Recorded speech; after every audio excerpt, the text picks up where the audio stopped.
ನಮಸ್ಕಾರ. ಆ ಕಲಾವಿದನ ಫೋಟೋ ಅಥವಾ ವಿಡಿಯೋ ಸೋಷಿಯಲ್ ಮೀಡಿಯಾದಲ್ಲಿ ನಾವು ಬೇರೆ ನೋಡ್ತಿರ್ಬೇಕಾದ್ರೆ ಬಂದರೂ ಕೂಡ ತಕ್ಷಣ ನಾವು ಸ್ವೈಪ್ ಮಾಡೋದೇ ಇಲ್ಲ, ಒಂದು ಕ್ಷಣ ನೋಡ್ತೀವಿ. ಯಾಕೆಂದರೆ ಆ ಕಲಾವಿದ ನಮ್ಮ ಹೃದಯ ಗೆದ್ದಿದ್ದ.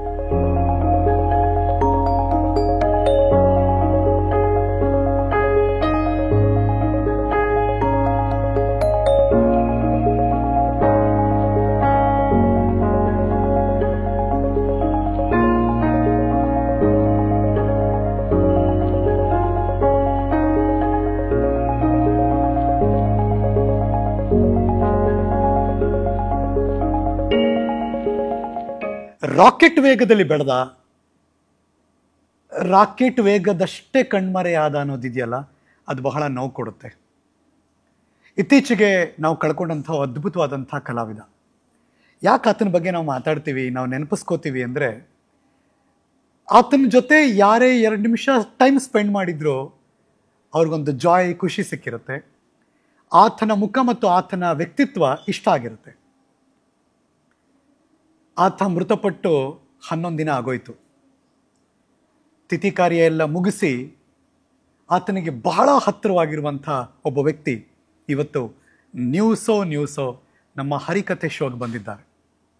ಯಾಕೆ ಬಹಳ ಹತ್ತಿರ ಅಂತೀನಿ ಅಂದರೆ, ಒಂದು, ಆತನ ಬಗ್ಗೆ ಬಹಳ ತಿಳ್ಕೊಂಡಿರೋರು ಅಂದರೆ ಅವ್ರ ಮನೆಯವರಾಗಿರ್ತಾರೆ.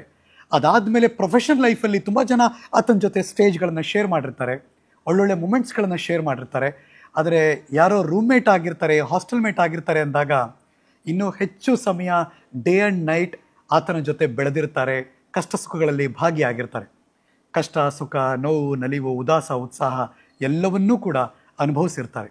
ಅಂಥ ಮಗದೊಬ್ಬ ಆತನ ದೋಸ್ತ್ ಮತ್ತು ಕನ್ನಡ ಕಿರುತೆರೆಯ ಜಗತ್ತಿನಲ್ಲಿ ಮತ್ತು ಹಿರಿತೆರೆಯಲ್ಲೂ ಕೂಡ ಬೆಳೀತಿರುವಂಥ ಒಬ್ಬ ಕಲಾವಿದ, ಮೈಸೂರು ಭಾಗದವನು, ನಮ್ಮ ಜೊತೆ ಇವತ್ತು ರಾಕೇಶ್ ಪೂಜಾರಿಯ ರೂಮ್ಮೇಟ್ ಆಗಿರುವಂಥ ಮನೋಹರ್ ಗೌಡ ಕೂತಿದ್ದಾರೆ.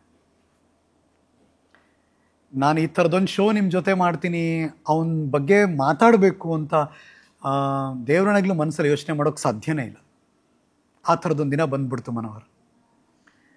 ನೀವು ಆತನ ಅಂತ್ಯಕ್ರಿಯೆಗೆ ಹೋಗಲಿಲ್ಲ, ಆದರೆ ಆತನ ತಿಥಿ ಕಾರ್ಯಕ್ಕೆ ಹೋಗಿ ಬಂದ್ರಿ. ಈ 11 ದಿನ ಮನೋಹರ್ ಮನಸ್ಸು ಹೇಗಿತ್ತು? ಅದು ನನಗೆ ಹುಷಾರಿರಲಿಲ್ಲ. ಅವ್ನು ಸತ್ತಿದ್ದ ದಿನ ರಾತ್ರಿ 1:15 ಚಾನಲಿಂದ ಫೋನ್ ಬಂತಣ್ಣ, ಈ ಥರ ರಾಕೇಶ ಹಿಂಗಾಗ್ಬಿಟ್ನಂತೆ. ನನ್ಗೆ ಗೊತ್ತಿಲ್ದಂಗೆ ನಮ್ಮ ಅಪ್ಪ ಸತ್ತಾಗಲೇ ನಾನು ಹತ್ತಿರೋದು. ಅಷ್ಟು ಸುಮ್ಮನೆ ಅಳು ಬರ್ತಾನೆ ಇದೆ. ಆಮೇಲೆ ನಾನು ನಮ್ಮ ಪ್ರವೀಣ, ದೀಪಿಕಾ ಅಂತ ಅವನ ಜೊತೆನೆ, ಅವರು ಕ್ಲೋಸು, ಅವ್ರಿಗೆ ಫೋನ್ ಆಗ್ತಾ ಏನಾಯ್ತು ಏನೋ ಆಗಿದೆ ಕಣ ಅಂತ ಅವರು ಹೇಳ್ತಿದ್ದಾರೆ. ಇನ್ನೊಬ್ಬ ರಾಧೇಶ ನಾನು ಫೋನ್ ಆಗ್ತೆ, ಲವ್ ಕನ್ಫರ್ಮ್ ಮಾಡ್ಕೊ. ಅವನು 1 hour ಹೋಗ್ತಾ ಇದ್ದೀನಿ, ಅವನು ಮಂಗಳೂರಾನೆ, ರಾಧೇಶ್ ಅಂತ. ಅವನು ಫೋನ್ ಹಾಕಿ ಮನ್ನು ಹೋಗ್ಬಿಟ್ಟಾರೆ. ಕಂಟಿನ್ಯೂಸ್ 4:15 ಸುಮ್ಮನೆ ಹೇಳ್ತಾ ಇದ್ದೀನಿ, 1:30 4:15. ಅದೊಂಥರ ಹೆಂಗಾಗ್ಬಿಡ್ತೆ ಅಂದರೆ ಎಕ್ಸ್ಪ್ಲೇನೇ ಮಾಡೋಕ್ಕಾಗಲ್ಲಣ್ಣ. ಯಾಕಂದರೆ ಜೊತೆಲಿದ್ದು ಅಷ್ಟು ನಗಿಸ್ತಿದ್ದ ವ್ಯಕ್ತಿ ಸತ್ಯ ಹೋಗ್ಬಿಟ್ಟ ಅಂದರೆ ಇವಾಗ ನೆಕ್ಸ್ಟ್ ಮಾತಾಡೋದೇ ಇಲ್ಲ. ಅಂದರೆ ನಾನು ಅವತ್ತು ಮಲಗ್ದವನು 2 ದಿನ ರೂಮಿಂದ ಹೊರಗೆ ಬಂದಿಲ್ಲ. ಒಂಥರ ಅದೇ ಹ್ಯಾಂಗ್ ಅವರು ನನಗೆ. ಅದು ಪುನೀತ್ ಸರ್ ಸತ್ತಾಗ ಆಗ್ಬಿಟ್ಟಿತ್ತು. ಆ ಥರ ಪುನೀತ್ ಸರ್ನ ಒಂದೇ ಸಲ ನಾನು ಮೀಟ್ ಮಾಡಿದ್ದು. ಬಟ್ ನಮ್ಮ ಮನೇಲೇ ಯಾರೋ ಒಬ್ಬರು ಆ ಥರ ಆ ಫೀಲ್ಗೆ ಹೊಂಟೋಗ್ಬಿಡ್ತು ಒಂದು ಸ್ವಲ್ಪ ದಿನಗಳೆಲ್ಲ. Same feeling. ನನ್ಗೆ ಹೊರಗೆ ಬರೋಕ್ಕಾಯ್ತಿಲ್ಲ. ಒಂಥರ ಆ್ಯಂಗ್ಸೈಟಿ ಥರ ಆಗೋಯ್ತು.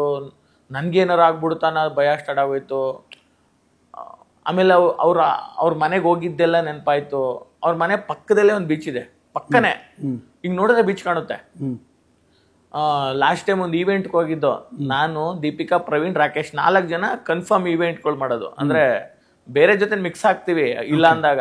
ಬಟ್ ಒಂದು ಟೀಮ್ ಅಂತಂದ್ರೆ ನಾವು 4 ಜನ ಹೋಗ್ತಿರ್ತೇವೆ. ಭಟ್ಕಳದಲ್ಲಿ ಈವೆಂಟ್ ಮುಗೀತು. ಉಡುಪಿ ಎಷ್ಟು ದೂರ ನಿಮ್ಮೂರು? 180 ಎಷ್ಟು ಇತ್ತು. ನೈಟು ಹೋದೋ. ಮತ್ತೆ ನಾಳೆ ಶೂಟಿಂಗ್ ಅಂದರೆ ಈವೆಂಟ್ ಇರಲಿಲ್ಲ. ಬೆಳಗಾಂ ಇತ್ತು, ನಾಡ್ದಿತ್ತು. ಆಮೇಲೆ ಅಲ್ಲಿ ಬೀಚಿಗೆ ಕರ್ಕೊಂಡೋಗಿ ಆ ದಿನಗಳಿದೆಯಲ್ಲ ಅಣ್ಣ. ಇವಾಗ ನನ್ಗೆ ಆ ಥರದೊಂದು ಮೆಥಡೇ ಗೊತ್ತಿರಲಿಲ್ಲ. ಹಂಚು ಬರುತ್ತಲ್ಲ ಮನೆಯದು, ಹಂಚ್ಗಳನ್ನ ಮುರಿದ್ಬಿಟ್ಟು ಎರಡನಿಗೆ ಮರಳಿಗೆ ಸಿಕ್ಸಿ ಅದಕ್ಕೆ ಮೊಬೈಲ್ ಹಿಂಗೆ ಇಡೋದು ವೈಡ್ ಆಗಿ. ಅವತ್ತು ಇಂಡಿಯಾ ಪಾಕಿಸ್ತಾನ್ ಮ್ಯಾಚ್ ಬೇರೆ. ಆಮೇಲೆ ಈ ಕಪ್ಪೆ ಚಿಪ್ಪಲ್ಲೆಲ್ಲ ಮಾಡ್ತಾರೆ ಮಂಗಳೂರು ಸೈಡು, ನಂಗೆ ಅದೇ ಫಸ್ಟ್ ತಿಂದಿದ್ದು ನಾನು. ಅದನ್ನೆಲ್ಲ ಮಾಡಿಸಿ, ಚಿಕನ್ ಎಲ್ಲ ಮಾಡಿಸಿ ಅಲ್ಲಿ ತಿನ್ಕೊಂಡು ಮ್ಯಾಚ್ ನೋಡ್ಕೊಂಡು ಅಲೆಗಳ ಶಬ್ದ ಅಷ್ಟೆಲ್ಲ ಮಾಡ್ದವನು ಸತ್ಯ ಹೋಗ್ಬಿಟ್ನ ಅಂತ ನನಗೊಂಥರ. ಜೊತೆಲಿದ್ದೀವಿ 3 ವರ್ಷ, ಒಂದೇ ರೂಮ್ ನಂಬರ್ 8 ಚೌಟ್ರಿಲಿ ಕೊಡ್ತಾರೆ ಎಲ್ರಿಗೂ, ಅಲ್ಲೇ ಅವ್ರು ಕೊಡೋದು. 3 ವರ್ಷ ಒಂದೇ ರೂಮಲ್ಲಿದ್ದೀವಿ. ಅವ್ನು ನಿನ್ನ ಮತ್ತೆ ಮಾತಾಡಲ್ಲ ಅನ್ನೋದನ್ನ ಎಕ್ಸೆಪ್ಟ್ ಮಾಡೋಕ್ಕೆ ಆಯ್ತಿಲ್ಲ ನನಗೆ. ಒಂದು ಹುಷಾರಿಲ್ಲದೆ ಹೋಗಲಿಲ್ಲ, ಇನ್ನೊಂದು ನಂಗೆ ನೋಡೋಕ್ಕೆ ಇಷ್ಟ ಆಗಲಿಲ್ಲ. ಅಂದರೆ ಆ ಸತ್ತಿರೋ ಮುಖ ನೋಡೋಕ್ಕೆ ನನಗೆ ಇಷ್ಟನೇ ಆಗಲಿಲ್ಲ ನಿಜ ಹೇಳ್ಬೇಕಂದ್ರೆ. ಅವನೊಂದು ನಕ್ಕೊಂಡು ನನ್ನ ಹತ್ರ ಇದ್ನಲ್ಲ, ಅದೇ ಸಾಕು ಅವ್ನು ನೆನಪು ನನಗೆ. ಈ ಥರ ಅವನು ಎದ್ದೇಳ್ದೋರೋ ಸ್ಥಿತಿಲಿ ನಾನು ನೋಡಬಾರ್ದು ಅನ್ಸ್ಬಿಡ್ತು. ಯಾಕಂದ್ರೆ ನಮ್ಮಪ್ಪ ಕೋವಿಡಲ್ಲಿ ಸತ್ತಿದ್ದು. ಆ ಡಫನ್ನ ನಾನು ನೋಡ್ಬಿಟ್ಟು ನಾನು ಇವತ್ತಿಗೂ ಹ್ಯಾಂಗ್ ಇದೆ ಅದೊಂಥರ ನನಗೆ. ಯಾಕಂದರೆ 2 ಬಟ್ಟೆನ ಆ ಕಡೆ ಈ ಕಡೆ ಇಟ್ಟು ಹಿಂಗೆ ಒಳಗಡೆ ಹಾಕಿದ್ದು ಬಾಡಿನ, ಅದು ನೋಡ್ಬಿಟ್ಟು ನನಗೆ ನನ್ನ ಹತ್ರ ಇರೋರನ್ನ ನೋಡೋಕ್ಕೆ ಆಯ್ತಿಲ್ಲ. ನನಗೆ ಅದೊಂದು ಆ್ಯಂಗ್ಸೈಟಿ ಕ್ರಿಯೇಟ್ ಆಗಿಬಿಟ್ಟಿದೆ. ತುಂಬ ಪ್ರೀತಿಸ್ತವ್ರು ನೋಡೋಕ್ಕಾಯ್ತಿಲ್ಲ. ಸೊ ಹಂಗಾಗಿ ಅದೊಂಥರ ಅದನ್ನ ವರಿಕೆ ಬರೋಕ್ಕಾಯ್ತಿಲ್ಲ ಅಣ್ಣ. ಅಂದರೆ ಅವ್ನು ಸತ್ತವನೇ ಅಂತ ನನಗೆ ಅನಿಸ್ತಿಲ್ಲ. ನಿನ್ನೆ ಅವ್ರ ಮನೆಗೆ ಹೋದಾಗ ಅವ್ರ ಅಮ್ಮಂಗೆ ನಾನು ಅದು ಹೇಳಿದೆ, ಯಾರಿಗೆ ಸತ್ತವನೋ ಗೊತ್ತಿಲ್ಲ ನನಗೆ ಸತ್ತಿಲ್ಲ ಅವನು. ನನ್ನ ಮಗ ಅವನೇ. ಇವಾಗ ನಾನು ಅಳಲ್ಲ, ನಾನು ಯಾವ ಇಂಟ್ರಲ್ಲೂ ಅಳಲ್ಲ. ಅದನ್ನು ಕಲಿಸಿದ್ದು ಅವನೇ. ಟಿ ವಿಗಳಲ್ಲಿ ಏನಾಗ್ತದೆ, ಪೇರೆಂಟ್ಸ್ಗಳು ಬಂದಾಗ ಇನ್ನೊಂದು ಅಳ್ಬಿಡ್ತಾರೆ, ಇಲ್ಲಾಂದರೆ ಏನೋ ಸಾವುಂದು ಅವ್ರ ಮನೆಯದಾದಾಗ ಅಳ್ತಾರೆ. ಅವ್ನು ಯಾವಾಗಲೂ ಹೇಳ್ತಿದ್ದ, ಮಚ್ಚ ನಾವೇ ಕಳ್ಬೇಕು, ಅಳ್ಬಾರ್ದು ನಾವು ಹತ್ರ ನಮ್ಮ ಫ್ಯಾಮಿಲಿ ಎಲ್ಲ ನೋಡುತ್ತೆ ಕಣೋ, ಅವರೆಲ್ಲ ಅಳ್ತಿರ್ತಾರೆ ಟಿ ವಿ ನೋಡಿ, ನಾವು ಅಳ್ಬಾರ್ದು. ಮದರ್ಸ್ ಡೇ ಆಯ್ತಣ್ಣ ಒಂದಿನ, ಅವರಮ್ಮ ಎಲ್ಲರ ಅಮ್ಮಂದ್ರು ಬಂದಿದ್ದಾರೆ ಅವತ್ತು. ನಮ್ಮಮ್ಮ ಎಲ್ಲ ಫಸ್ಟ್ ಟೈಮ್ ಅಮ್ಮ ಸ್ಟೇಜ್ಗಂತ ಬಂದಿರೋದು. ಎಲ್ಲರೂ ಅಳ್ತಿದ್ದಾರೆ ಪಾಪ. ಅಂದರೆ ಕೆಲವರು ಎಮೋಷನಲ್ ಆಗ್ಬಿಟ್ಟಿದ್ದಾರೆ. ಸ್ಟೇಜಿಗೆ ಬಂದೆ, ಅವನು ಮತ್ತೆ ಹಿಂದೆ ಬರೋದು ನನ್ನ ಹತ್ರ, ನಾನು ಅವನು ಸೈಡ್ ಹೋಗೋದು. ಮುಚ್ಚ ನಿಮ್ಮ ಅಮ್ಮಂಗೆ ಅಳ್ಬೇಡ ಅಂತ ಹೇಳು ಮುನು, ನಮ್ಮಮ್ಮಂಗೆ ಹೇಳ್ತೀನಿ, ಅಳ್ಸೋದು ಬೇಡ ನಮ್ಮಮ್ಮನ, ಪಾಪ ಅಲ್ಲಿಂದ ಬಂದಿದ್ದಾರೆ ಕಣೋ, ಅವ್ರೇನು ಕಳ್ಬೇಕು ಟಿ ವಿಲಿ ಬಂದು ನೋಡಿ. ಇವಾಗ ನನಗೆ ಅದಕ್ಕೆ ಅವನೊಂದು ಬೇಜಾರಾಗೋದಂದರೆ, ಇವಾಗ ಒಂದು ಸತ್ತೋಗ್ಬಿಟ್ಟಿದ್ದಾನೆ.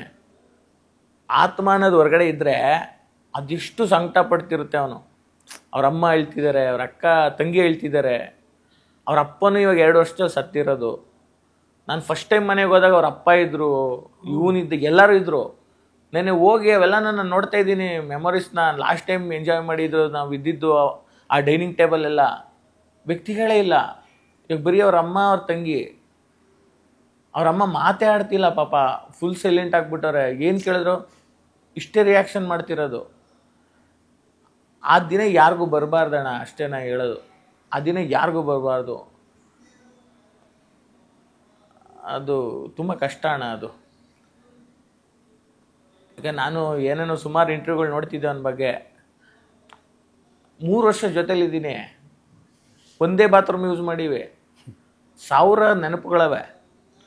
ನಾನು ಸ್ನಾನ ಮಾಡೋದು ಲೇಟು, ಹೋದ್ರೆ ಬಾತ್ರೂಮ್ಗೆ, ನನ್ನ ಮಗ ಬಾಗಿಲು ಹೊಡಿತೀರ, ಬಾರೋ ಅಂತ ಹೊಡೆದು ನಾನು ಮತ್ತೆ ಬರ್ದೆ.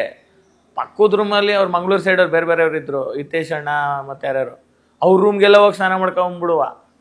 ಆಮೇಲೆ ನನಗೆ ಆ ಊಟ ಅಡ್ಜಸ್ಟ್ ಆಯ್ತಿರಲ್ಲ, ಒಂದು ಸ್ವಲ್ಪ ಗ್ಯಾಸ್ಟ್ರಿಕ್ ಪ್ರಾಬ್ಲಮ್ ಆಗ್ಬಿಡೋದು. ಇಡೀ ಸೆಟ್ ಕೇಳ್ಬಿಟ್ಟಿದ್ದ ರಕ್ಷಿತಾ ಮ್ಯಾಮ್ ಎಲ್ರಿಗೂ, ಮೇಡಮ್ ನನ್ನ ಮಗ ಕಲರ್ ಬಾಂಬ್ ಬಿಡ್ತಾನೆ ಅದು ಇದು ಅಂದ್ಕೊಂಡು ಅದ್ರ ಮೇಲೆ ಒಂದು ಸ್ಕಿಟ್ ಆಗ್ಬಿಟ್ಟಿತ್ತು. ಮೊಟ್ಟೆ ಮನೋಹರ ಅಂತಾನೆ ಒಂದು ಸ್ಕಿಟ್ ಇಟ್ಬಿಟ್ಟಿದ್ರು ನಮ್ಮ ಸ್ಕಿಟ್ಟು. ಅದು ಬೇರೆ. ಆಮೇಲೆ ನಾವು ಒಟ್ಟಿಗೆ ಬಂದಿದ್ದೋಣ, ಹಂಗಾಗಿ ತುಂಬ ಬೇರೆ ಥರ. ಅದು ನಂಗೆ ಗೊತ್ತಿಲ್ಲ. ಕೆಲವರೆಲ್ಲ ನನಗೆ ಬೈದಿದ್ದಾರೆ, ನೀನು ಡಫನ ಅದನ್ನೇ ಸತ್ತಾಗ ನೋಡೋಕೆ ಹೋಗ್ಬೇಕಿತ್ತಂತ. ನಮ್ಮ ಮನಸ್ಥಿತಿನೇ ಒಬ್ಬೊಬ್ರದ್ದು ಒಂದೊಂದು ಥರ ಇರುತ್ತೆ ಅಣ್ಣ. ನಮಗೆ ಅವನ ಮೇಲೆ ಏನೋ ಬೇಜಾರಲ್ಲ, ಎಂತ ಇಲ್ಲ. ನಂಗೊಬ್ಬ ವ್ಯಕ್ತಿನ ಚೆನ್ನಾಗಿದ್ದಾಗಲೇ ನೋಡೋಕೆ ಇಷ್ಟ. ಅವ್ನು ಚೆನ್ನಾಗಿದ್ನ, ಅವ್ನು ನನ್ನ ಅಜ್ಜಿ ಸತ್ತೋದ್ರು, ನನ್ನ ಪಕ್ಕದ ರೋಡಲ್ಲಿ ಅಳ್ತಾ ಇದೆ, ಕಾರ್ ಒಳಗಡೆ ಗ್ಲಾಸ್ ಎಲ್ಲ ಹಾಕಿ ಅಳ್ತಾ ಇದ್ದೀನಿ, ಹೋಗಿ ನೋಡಲಿಲ್ಲ ನಾನು. ಅಂದರೆ ಮನಸ್ಸಲ್ಲಿ ಹಾಗೆ ಉಳ್ಕೊಂಬಿಡ್ಲಿ ಅಂತ. ನಂಗೆ ಅದು ಬರೀ ಒಳ್ಳೆದೇನೆ, ಅದು ಬೇಡ, ಅದು ಆ ಲಾಸ್ಟ್ ಮೂಮೆಂಟ್ ಬೇಡ ನನಗೆ ಅಂತ. ಅದು ತಪ್ಪಿರ್ಬೋದು, ನಂಗೆ ಗೊತ್ತಿಲ್ಲ ಅಣ್ಣ. ಬಟ್ ನನಗೆ ಅದೊಂದೇನೋ ಹಂಗೆ ಆಗ್ಬಿಟ್ಟಿದೆ. ಅಪ್ಪನ ಸತ್ತಿದ್ದು ನೋಡಿದ್ಮೇಲೆ ತುಂಬ ಹತ್ರ ನೋಡೋಕ್ಕಾಗಲ್ಲ. ತಿಥಿಕಾರಿಗೆ ಹೋಗಿದ್ರಲ್ಲ, ಅಫ್ಕೋರ್ಸ್ ಫೋಟೋ ದೀಪ ಇರುತ್ತೆ. ಮನೆ ವಾತಾವರಣ ಹೇಗಿದೆ ಈಗ ಅಲ್ಲಿ? ಮನೆ ತುಂಬ ಒಂಥರ ಸೈಲೆಂಟ್ ಆಗಿಬಿಟ್ಟಿದೆ ಅಣ್ಣ. ಅವ್ರ ರಿಲೇಷನ್ಸು ಯಾರ್ಯಾರು ಇದ್ದರು, ಅವ್ರ ಪಕ್ಕದ ಮನೆಯವರು ಎಲ್ಲ, ಪಕ್ಕ ಆಂಟಿಗಳು, ಅವ್ರ ಅಜ್ಜಿ ಯಾರ್ಯಾರೋ ಇದ್ದರು, ಯಾರಿಗೂ ಮಾತು ಬರ್ತಾ ಇಲ್ಲ.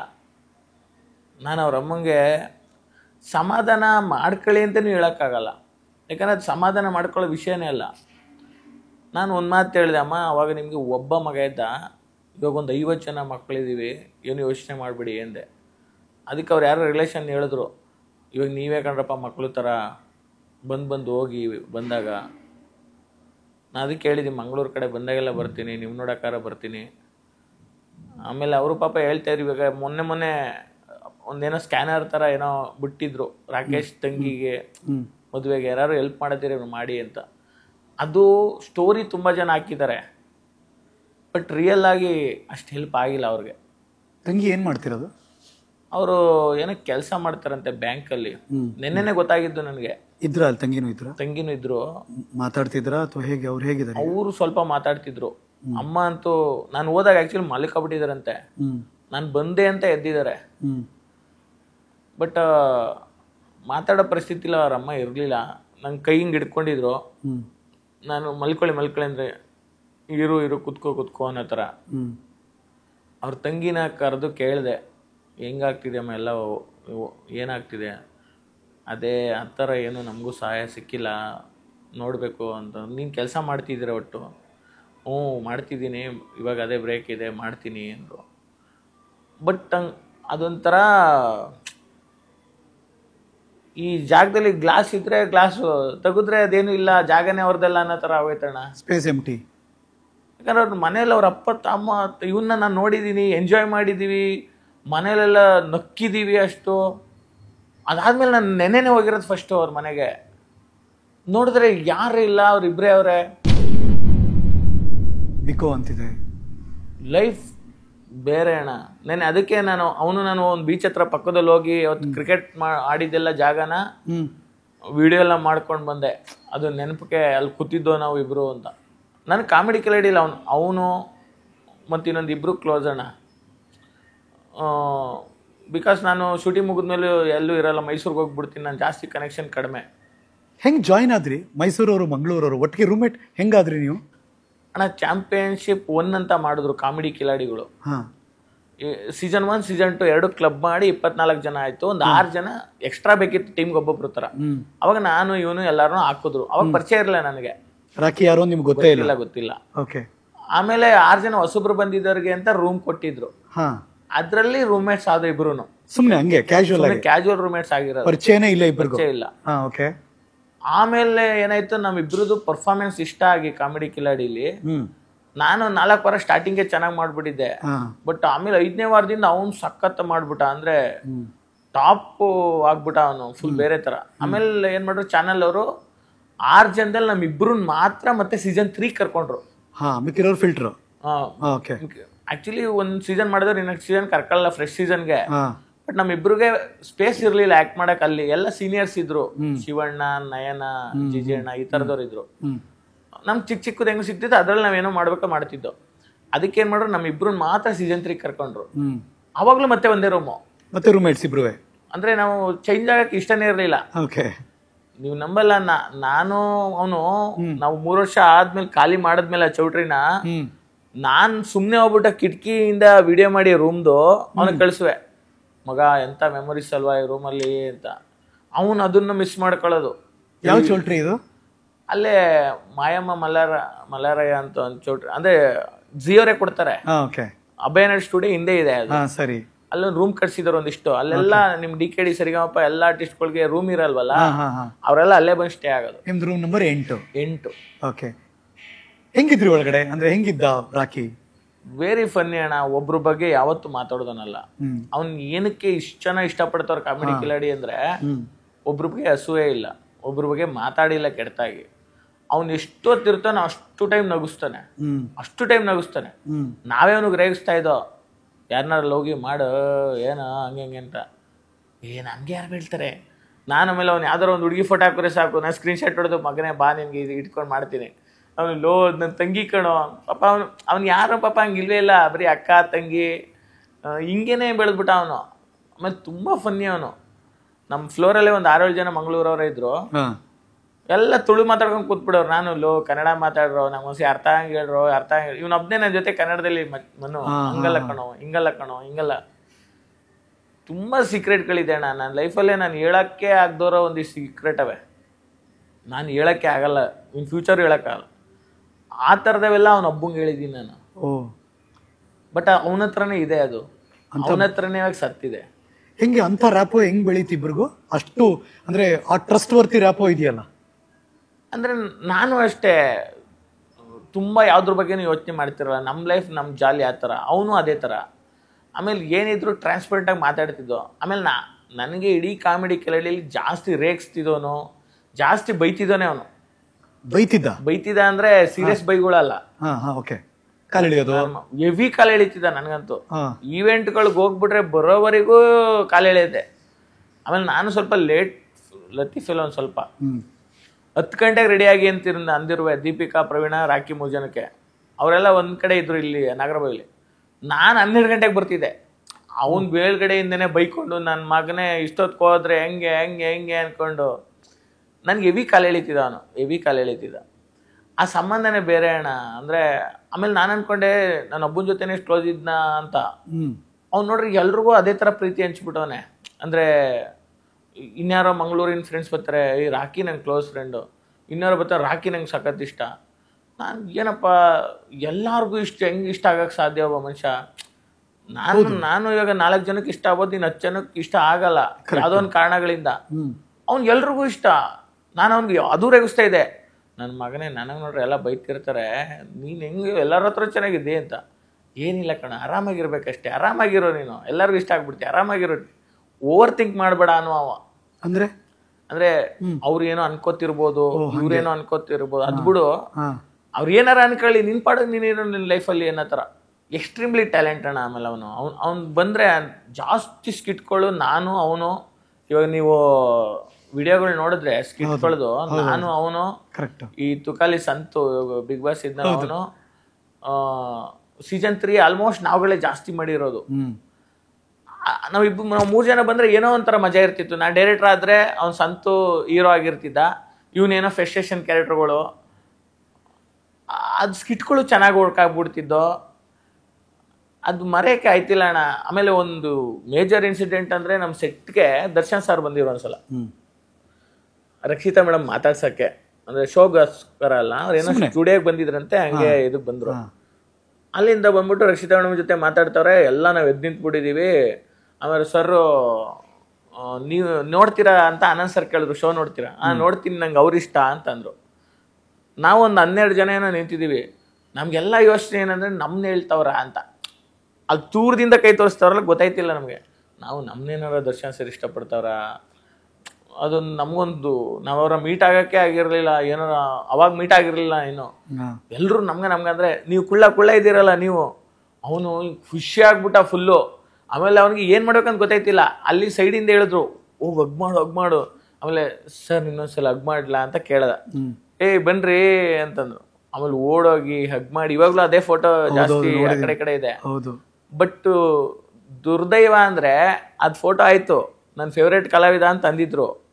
ನಾನು ಫುಲ್ ನೈಟು ನನ್ನ ಮಗನೇ ಇದು ಬಂದರೆ ದರ್ಶನ್ ಸರ್ ಇಷ್ಟಪಟ್ರೋ ನಟ ಅಂತ ಫೇಮಸ್ ಆಗ್ಬಿಡ್ತೀಯಾ, ನಮ್ಗೆ ಖುಷಿ, ನಮ್ಮ ಗೆಳೆಯ ಫೇಮಸ್ ಆಗ್ಬಿಡ್ತಾನೆ ಅನ್ನೋ ಥರ. ಪಾರ್ಟಿ ಕೊಡ್ಸ್ ನೀನು ಅಂತ ನಾವು. ಅವಾಗ ಅವ್ನು ನೈಟ್ ಎಲ್ಲ ಬಿರಿಯಾನಿ ಕಬಾಬು ಎಲ್ಲ ತರಿಸ್ಬಿಟ್ಟಾನೆ. ನನಗೆ ರೂಮ್ ಹೊರಗಡೆ ಕುತ್ಕೊತಿದ್ದಾನೆ, 2 ಚೇರ್ ಹಾಕೊಂಡು ಎಲ್ಲ ತಿಂತಿದೀವಿ. 12:15 ಫೋನ್ ಬಂತು. ಅವಾಗ ಗಡ್ಡ ಸತೀಶ್ ಅಣ್ಣ ಅಂತ ಡೈರೆಕ್ಟರ್ ಇದ್ರು. ಮಧ್ಯರಾತ್ರಿ ರಾಕಿ ಬೇಜಾರು ಮಾಡ್ಕೋಬೇಡ, ಟೆಲಿಕಾಸ್ಟ್ ಮಾಡಂಗಿಲ್ವಂತೆ ಅದು ಅಂತ. ಅವನು ಟೆಲಿಕಾಸ್ಟ್ ಆದ್ರೆ ನಾನು ಹಂಗಾಗ್ತೀನಿ ಅಂತ ಪಾರ್ಟಿ ಕೊಟ್ಟವನ್ನೆಲ್ಲ ಆಗ್ತಿದೆ, ಟೆಲಿಕಾಸ್ಟ್ ಮಾಡಂಗಿಲ್ಲ ಅಂತ ಬತ್ತು. ಅಯ್ಯೋ, ಯಾಕೆ ಅಂದ್ರೆ ದರ್ಶನ್ ಸರ್ ಅಂದ್ರೆ ಅಫಿಷಿಯಲಿ ಪ್ರೋಗ್ರಾಮ್ ಬಂದಿಲ್ಲ, ಸುಮ್ಮನೆ ಬಂದು ಅದನ್ನೇ ಪ್ರೋಮೋ ಏನಾರು ಹಾಕ್ಬಿಡ್ರ ಅಂತ ಆ ಕಡೆಯಿಂದ ಏನೋ ಫೋನ್ ಹೋಗಿತ್ತು. ಅವ್ರಿಗೂ ಪಾಪ ಎಲ್ಲಿ ಗೊತ್ತಿರುತ್ತೆ, ಹಿಂಗೊಂದು ಮುಂದೆ ದಿನ ಆಯ್ತು ಅಂದ್ರೆ ಆಯ್ತು ಅಂದ್ಬಿಟ್ಟಿರ್ತಿದ್ರೇನೋ, ಅವ್ರಿಗೂ ಗೊತ್ತಿಲ್ಲ. ನಾನು ಬಂದಿಲ್ವಲ್ಲ ಪ್ರೋಗ್ರಾಮ್, ನೋಡ್ಕೊಂಡು ಹಾಕಿ ಅಂತ ಏನೋ ಅಂದ್ಬಿಟ್ಟವ್ರು. ಟೆಲಿಕಾಸ್ಟ್ ಮಾಡಿಲ್ಲ ಅದು. ಪಾಪ ಅವನಿಗೆ ಎಷ್ಟು ಬೇಜಾರಾಯ್ತಂದ್ರೆ ಚಾನಲ್ಗೆಲ್ಲ ರಿಕ್ವೆಸ್ಟ್, ಸರ್ ಅಟ್ಲೀಸ್ಟ್ ನೀವು ಟಿವಿಲಿ ಹಾಕಿಲ್ಲ ಪರವಾಗಿಲ್ಲ, ವಿಡಿಯೋನಾದ್ರೂ ಕೊಡಿ. ಕರೆಕ್ಟ್. ಬಟ್ ಇಲ್ಲಿ ಅದನ್ನ ವಿಡಿಯೋ ಕೊಟ್ಟು ಅದನ್ನ ವೈರಲ್ ಆಗಿ ಮತ್ತೆ ಅದು ಇನ್ನೇನೋ ತಪ್ಪಾಗ್ಬಿಟ್ರೆ ಅಂತ ಇವ್ರಿಗೆ ಭಯ, ಅದು ಹಾಕಂಗಿಲ್ಲ. ಅದಕ್ಕೆ ಫೋಟೋ ಮಾತ್ರ ಕೊಟ್ರು, ಫೋಟೋ ತಗೋ, ಬಟ್ ಎಲ್ಲ ಕೊಡಕ್ಕೆ ಹಾಕಲ್ಲ ಕಣೋ, ಬೇಜಾರು ಮಾಡ್ಕೋಬೇಡ. ಅದು ಅವ್ನಿಗೆ ಸಖತ್ ಬೇಜಾರಾಗ್ಬಿಟ್ಟಿತ್ತು. ಅಯ್ಯೋ ಅದೊಂದು ಹೇಳ್ಬಿಟ್ಟಿದ್ರೆ ಹಂಗಿರ್ತಿತ್ತು ಹಿಂಗಿರ್ತಿತ್ತು ಅಂತ. ನಮಗೂ ಅದೇ ಖುಷಿ ಇತ್ತು. ನೀವು ಸೀಸನ್ 3 ನೋಡಿದ್ರೆ ಅವ್ನು ವಿನ್ನರ್ ಆದ ತಕ್ಷಣ ನಾನೇ ಫಸ್ಟ್ ಹೋಗಿ ಅವನ್ನ ಮೇಲೆ ಎತ್ಕೊಂಡಿದ್ದೀನಿ. ನೋಡಿದ್ದೀನಿ.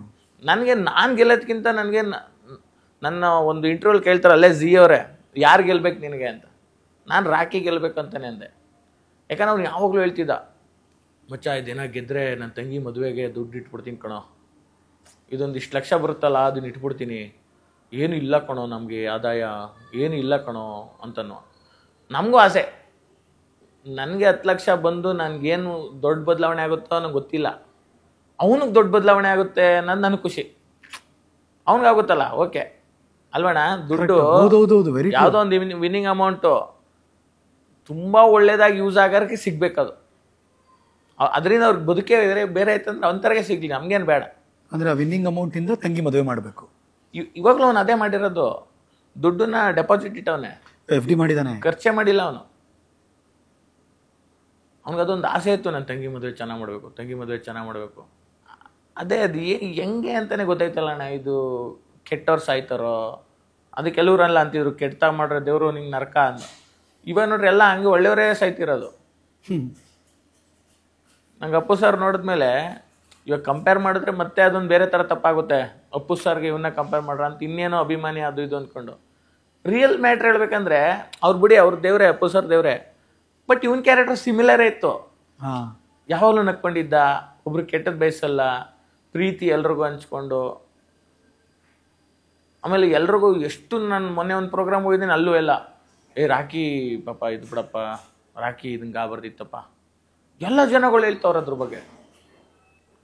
ಅಷ್ಟು ಪ್ರೀತಿಸ್ತಾರಲ್ವಾ, ಅದೇ ಅವ್ನ ಗಳಿಕೆ ಆ್ಯಕ್ಚುಲಿ ಅಣ್ಣ. ಅವನಿಗೂ ಗೊತ್ತಿರಲ್ವೇನೋ ನಾನು ಇಷ್ಟು ಚೆನ್ನಾಗಿ ಇಷ್ಟಪಡ್ತಾರೆ ಅಂತ. ಈಗ ರೂಮ್ಮೇಟ್ ಆಗಿದ್ದರೆ ಡೇ ಆ್ಯಂಡ್ ನೈಟ್ ಜೊತೆಗಿದ್ದೇ ಇರ್ತೀರ, ಕ್ಲಾಕ್ ವೈಸ್ ಎಲ್ಲ, ಎಲ್ಲ ಏಳು ಬೀಳುಗಳು ಗೊತ್ತಿರುತ್ತೆ, ತರ್ಲೆ ತುಂಟಾಟ ಎಲ್ಲ ಇರುತ್ತೆ. ರಾಕಿ ಏನೇನು ಮಾತಾಡ್ತಿದ್ದ ಅಂದರೆ ಎಲ್ಲರೂ ಮಾತಾಡ್ತಾನ? ಅದೇ ಊಟ ತಿಂಡಿ ಹ್ಯಾಬಿಟ್ಸ್ ಇಂದ ಹಿಡಿದು, ಸುತ್ತೋದ್ರಿಂದ ಹಿಡಿದು, ಇನ್ನೊಂದು ಟೇಸ್ಟ್ಗಳಿಂದ ಹಿಡಿದು ಹೆಂಗೆ ರಾಕಿ? ಮಂಗಳೂರು ಫುಡ್ಗಳು ಜಾಸ್ತಿ ಇಷ್ಟ ಆಯ್ತು. ಫಿಶ್, ಓಕೆ, ಫಿಶ್ ಸಿಕ್ಬಿಟ್ರೆ ದಿನ ತಿಂತೀನಿ. ಅವ್ರ ಊರ್ ಕಡೆ ದಿನ ಬೆಳಗ್ಗೆ ಎಲ್ಲ ತಿಂತಾರಂತೆ, ನಂಗೆ ಗೊತ್ತಿರಲಿಲ್ಲ. ನಾವ್ ಈ ಕಡೆ ಸೈಡ್ ಅಲ್ವಣ್ಣ, ಮಂಡ್ಯ ಮೈಸೂರು, ನಂಗೆ ಆ ಕಡೆ ಗೊತ್ತಿರಲಿಲ್ಲ. ಮುದ್ದೆ ಉಪ್ಸಾರ ಅಷ್ಟೇ ಗೊತ್ತಿರೋದು. ಈ ಕಡೆ ಜಾಸ್ತಿ ನಾಟಿ ಕೋಳಿ ಹಿಂಗ್ ಗೊತ್ತ ನಮ್ಗೆ. ಫಿಶೇ ತಿಂತಿರಲಿಲ್ಲ ಫಸ್ಟ್ ಆಫ್ ಆಲ್. ನಾವು ಅಲ್ಲಿ ಮುಳ್ಳು ಜಾಸ್ತಿ ಇರ್ತದೆ ಅಂತಾನೆ ಅದು ಬುಡ್ಸ್ಕೊಂಡೆ ಯಾರು ತಿಂತಾರೆ ಅಂತ ತಿಂದಿರಲಿಲ್ಲ. ಅವ್ನು ಏನಾದ್ರೆ ಬೆಳಿಗ್ಗೆ ಎದ್ರೆ ಫಿಶ್ ಕಣೋ. ಆಮೇಲೆ ಫಿಶಲ್ಲಿ ಎಷ್ಟು ವೆರೈಟಿ ಫಿಶ್ಗಳಿದೆ. ಆಮೇಲೆ ಇವನೇನ್ ಮಾಡ್ಬಿಡ್ತಿದ್ದ, ಇವ್ನಿಗೆ ಎಲ್ಲಾ ಫ್ರೆಂಡ್ಸು ಆ ಫಿಶ್ ಹಿಡಿತಾರಲ್ವಾ ಇವ್ರುಗಳು, ಇವನ್ ಊರ್ಗು ಹಾಕಿ ಮುಂಚೆ ಅವ್ರು ಫೋನ್ ಹಾಕೋದು, ಹಿಡ್ಕೊಂಬನಿ ಅಂತ, ಎತ್ತಿಟ್ಟಿರಿ ಫ್ರೆಶ್ ಮೀನು, ಮನೆಗೆ ಹೋಗ್ತಿದ್ದೀನಿ ತಿನ್ಬೇಕಂತ. ಒಂಥರ ಬೈಕೆ ತರ ಇವ್ರಿಗೆ. ಇಲ್ಲಿ ಬೆಂಗಳೂರು ಫಿಶ್ ಎಲ್ಲ ಮಾಡ್ತಾರೆ, ಇಷ್ಟ ಆಯ್ತಿರ್ಲಿಲ್ಲ ಅವ್ರಿಗೆ. ಆ ಕಡೆ ಸೈಡ್ ಅವ್ರಿಗೆ ಅಲ್ಲೇ ಬೇಕಿತ್ತು ಅವ್ರಿಗೆ. ಸೊ ಇವನ್ ಫೋನ್ ಹಾಕೋದು, ಎತ್ತಿಟ್ಟಿರಿ ನಾವು ಬರ್ತೀವಿ ಅಂತ. ಹೋಗ್ಬಿಟ್ಟು ಅದನ್ನ ತಿನ್ನೋದು. ಅಂದ್ರೆ ಫುಡ್ ಅಂದ್ರೆ ಪರ್ಟಿಕ್ಯುಲರ್ ಅದು ಇದು ಅಂತಾನೆ ಇರಲಿಲ್ಲ, ತಿಂತಿದ್ದೆ ಎಲ್ಲ ತಿಂತಿದ್ದ. ನಾನ್ ವೆಜ್ ಜಾಸ್ತಿ ತಿಂತಿದ್ದೆ, ಆಮೇಲೆ ಫಿಶ್. ಇಲ್ಲಿ ಬೆಂಗಳೂರಲ್ಲೆಲ್ಲ ಅಡ್ಡ, ಇಲ್ಲಿ ಹೋಗಿ ತಿನ್ಕೊಂಬರೋಣ ಬಾರೋ. ಇಲ್ಲ ಸರ್, ಅಲ್ಲಿ ಚೌಟ್ರಿ ಪಕ್ಕ ಒಂದು ಸಣ್ಣನ್ಗೂ ಅದು ಹೆಸರೇನು ಇಲ್ಲ, ಅದು ಚೌಟ್ರಿ ಪಕ್ಕನೇ ಇದೆ ಒಂದು ನಮ್ದು ಚೌಟ್ರಿ ಮತ್ತೆ ಸ್ಟುಡಿಯೋ ಮಧ್ಯದಲ್ಲಿ ಒಂದು ನಾನ್ ವೆಜ್ ಇದೆ, ಅಲ್ಲಿ ತಿನ್ನೋದು. ಅಲ್ಲಿಗೆ ಹೋಯ್ತಿದ್ದು ಅಷ್ಟೇ. ಎಗ್ ರೈಸು ದೊಡ್ಡ ಹೋಟ್ಲಿಗೆ ಹೋಗ್ಬೇಕು, ಕಾಸ್ಟ್ಲಿ ತಿನ್ಬೇಕು. ಇಲ್ಲ ಸರ್, ಆ ಥರ ಒಂದು ಲೈಫ್ ಸ್ಟೈಲೇ ಇಲ್ಲ ಫಸ್ಟ್ ಆಫ್ ಆಲ್. ಅವ್ನು ನೋಡಿ ಇಷ್ಟೆಲ್ಲ ಇಷ್ಟು ವರ್ಷ ದಿನ ಮಾಡ್ತಿದ್ರು ಅವನ ಹತ್ರ ಒಂದು ಕಾರ್ ಇಲ್ಲ, ಒಂದು ಕಾರ್ ಇಲ್ಲ. ಎಂತೆಂಥವ್ರೆಲ್ಲ ಒಂದು 2 ಲಕ್ಷದಾರ ಒಂದು ಸೆಕೆಂಡ್ ಸಾರ ತಗೊಬಿಡ್ತಾರೆ. ಅವನೊಂದು ಕಾರು ತಗೊಂಡಿಲ್ಲ. ಅವನ ಹತ್ರ ಒಂದು ಡಿಯೋ ಗಾಡಿ ಇತ್ತು. ಅವ್ನು ಇವಾಗಲೂ ಬೈಕಲ್ಲೇ ಓಡಾಡ್ತಿದ್ದೆ ಎಲ್ಲೇ ಹೋದ್ರು. ಒಂದು ಬೈಕ್ಗೆ ಒಂದು ಸ್ಕಾರ್ಫ್ ಎಲ್ಲ ಹಿಂಗೆ ಮುಚ್ಕೊಂಡು ಬೈಕಲ್ಲಿ ಹೋಗುವ. ಅವನು ಆ ಥರ ಆಡಂಬರ ಶೋಕಿ ಇಲ್ಲ ಅವನು ಮನುಷ್ಯ. ಈಗ ರೂಮ್ಮೇಟ್ಸ್ ಅಂದರೆ ಎಷ್ಟೋ ಸರಿ ಎಲ್ಲೆಲ್ಲೋ ಇಟ್ಬಿಡ್ತೀವಿ. ಅದು ಬಟ್ಟೆ ಒಣಗಾಕೋದ್ರಿಂದ ಹಿಡಿದು, ಸ್ನಾನ ಮಾಡೋದ್ರಿಂದ ಹಿಡಿದು, ಮುಖ ತೊಳೆಯೋದ್ರಿಂದ ಎಷ್ಟೋ ಸರಿ ಲೇಜಿ ಆಗ್ಬಿಟ್ಟಿರ್ತೀವಿ. ಏನು ಹೌ ರಾಕೇಶ್ ಪೂಜಾರಿ ಹೆಂಗೆ ಅಂದರೆ ನಾನೇ ಗಲೀಜು ಹೇಳ್ಬೇಕಂದ್ರೆ. ಅವನು ಗಲೀಜೆ ಹೇಳ್ಬೇಕಂದ್ರೆ. ಅವನ ಅಷ್ಟೊಂದು ನೀಟಾಗೆಲ್ಲ ಇಡ್ತಿರ್ಲಿಲ್ಲ ಬಟ್ಟೆಗಳು ಎಲ್ಲಾನು. ನಮ್ ರೂಮ್ ಚಿಂತಾಜನಕವಾಗಿರ್ತಿತ್ತು. ನಮ್ಗಳೇ ಯೋಚನೆ ಆಗ್ಬಿಡ್ತಿತ್ತು, ನಮ್ ರೂಮೇನಾ ಯಾವ ರೂಮು, ಎಲ್ಲೋ ಬಟ್ಟೆ ಬಿದ್ದಿರೋವು, ಎಲ್ಲೋ ಏನೇನೋ ಬಿದ್ದಿರೋವು, ಬಾತ್ರೂಮ್ ಕ್ಲೀನ್ ಇಲ್ಲ, ಯಾವುದಿಲ್ಲ. ಬಟ್ ಅವನು ಒಂದೊಂದು ಟೈಮ್ ಕ್ಲೀನ್ ಮಾಡುವ, ಇಲ್ಲಾಂದ್ರೆ ಚೌಟ್ರಿಲ್ಲ ಕ್ಲೀನ್ ಮಾಡೋರು ಇರೋರು, ಅವ್ರನ್ನ ಕರ್ದ್ಬಿಟ್ಟು ಹೇಳ್ಬಿಡುವ ಕ್ಲೀನ್ ಮಾಡಕ್ಕೆ. ಇವಿ ತರ್ಲೆ ಸರ್ ಅವನು. ಅಂದ್ರೆ ಇವಾಗ ಹುಡುಗಿರ ಏನೋ ಮಕ್ಕಕ್ಕೆಲ್ಲ ಏನೋ ಹಾಕತ್ತಾರಲ್ವಾ, ಮೇಕಪ್ ಅಲ್ಲ, ಯೆಲ್ಲೋ ಕಲರ್ ವೈಟ್ ಕಲರ್ದು, ಹಿಂಗೆ ವೈಟ್ ಆಗಕ್ಕೆ ಟ್ಯಾನ್ ರಿಮೂವ್ ಏನ್ ಹಾಕತ್ತಾರ, ದೀಪಿಕಾ ಎಲ್ಲ ಹಾಕಬಿಟ್ರೆ ಹೋಗ್ಬಿಟ್ಟು ರೇಗ್ಸ್ಬಿಟ್ಟು ಫೋಟೋ ಎಲ್ಲ ತೆಗೆದ್ಬಿಟ್ಟು ಸ್ಟೋರಿಗೆ ಹಾಕ್ಬಿಡೋದು, ನೋಡಿ ದೇವ ಇದೆ ಹಂಗೆ ಅಂತ. ಹಂಗೆ ಸಿಕ್ಕಾಪಟ್ಟೆ ಫನ್ನು, ಸಿಕ್ಕಾಪಟ್ಟೆ. ಅವ್ನು ಇಡೀ ಚೌಟ್ರಿಲೇ ಫನ್ನು. ಅವನು ಎಲ್ರಿಗೂ ಕಾಲು ಹೇಳ್ಕೊಂಡು, ಎಲ್ರಿಗೂ ಕ್ವಾಟ್ಲೆ ಮಾಡ್ಕೊಂಡು. ಆ ಒಂದು ಕೆಲವೊಂದು ಆಡಿಯೋಗಳೆಲ್ಲ ನಾನು ಇವಾಗ ಕೇಳಿಸ್ಕೊಂಡ್ರು ಅದೇ ಅನ್ಸ್ತದೆ.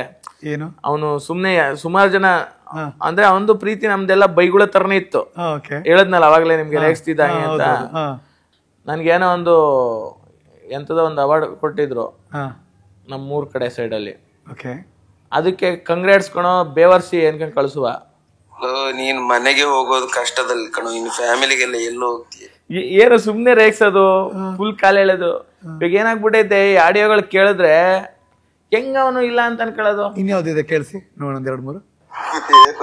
ನನ್ನ ಮಗನೇ ಏನ್ ಗೊತ್ತಾ, ನೀನು ಇಷ್ಟು ವರ್ಷ 2018 ಕಾಮಿಡಿ ಕಿಲಾಡಿಯಲ್ಲಿ ಇದೆಯಾ ಗೊತ್ತಾ, ಬಟ್ ಎಪಿಕ್ ಕಾಮಿಡಿ ಇದು ಒಂದೇ ಕಣೋ ನಿಂದು.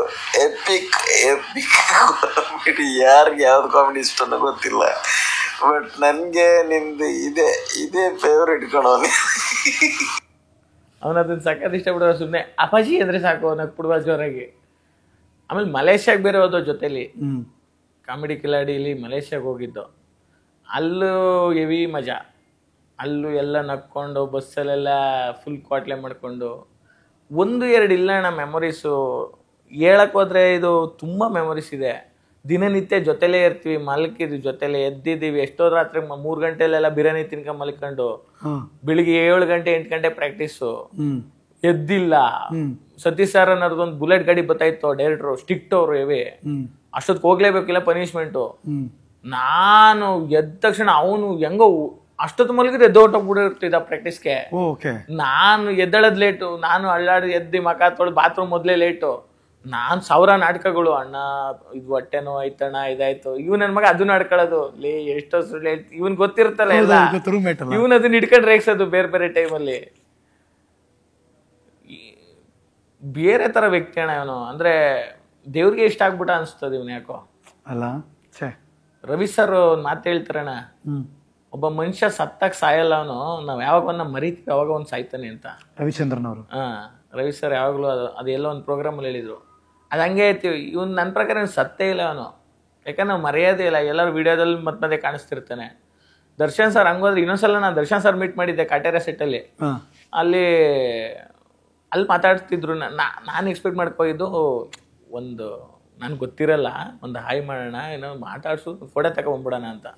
ಅವ್ರದ್ದು ನಾಗು ಅಂತ ಮ್ಯಾನೇಜರ್ ಇದ್ರು, ಅವ್ರು ಕರ್ಸಿದ್ರು. ಆಮೇಲೆ ನಾನು ನೋಡ್ಬಿಟ್ಟು ದರ್ಶನ್ ಸರೇ ಕೂತಿದ್ದವ್ರು ಎದ್ಬಿಟ್ರು, ಏಯ್ ಬನ್ರಿ ಅನ್ಕೊಂಡು. ನಾನು ಫುಲ್ ಶಾಕು, ದರ್ಶನ್ ಸರ್ಗಳು ಏನಪ್ಪ ಹೆಂಗೆ ಅಂತ. ಅಣ್ಣ ಚೇರ್ ಹಾಕೋ ಅಂತ.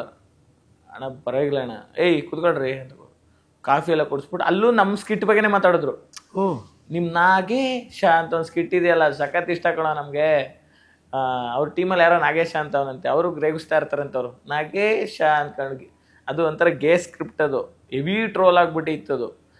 ಆವಾಗಲೂ ಹೇಳಿದ್ರು, ಆ ಕುಳ್ಳ ಅವನಲ್ಲ, ಅವ್ನು ಭಾಳ ಇಷ್ಟ ಕಣೋ ನನಗೆ, ಅವನು ರಾಕಿ ಬಗ್ಗೆ. ಅದನ್ನ ಬಂದು ನಾನು ಇವನು ಫೋನ್ ಹಾಕಿ ಕೇಳಿದ್ಯಲ್ಲೋ, ದರ್ಶನ್ ಸರ್ ಇವಾಗಲೂ ನಿನ್ನೆ ಹೇಳ್ತಿದ್ರು ಕಣೋ.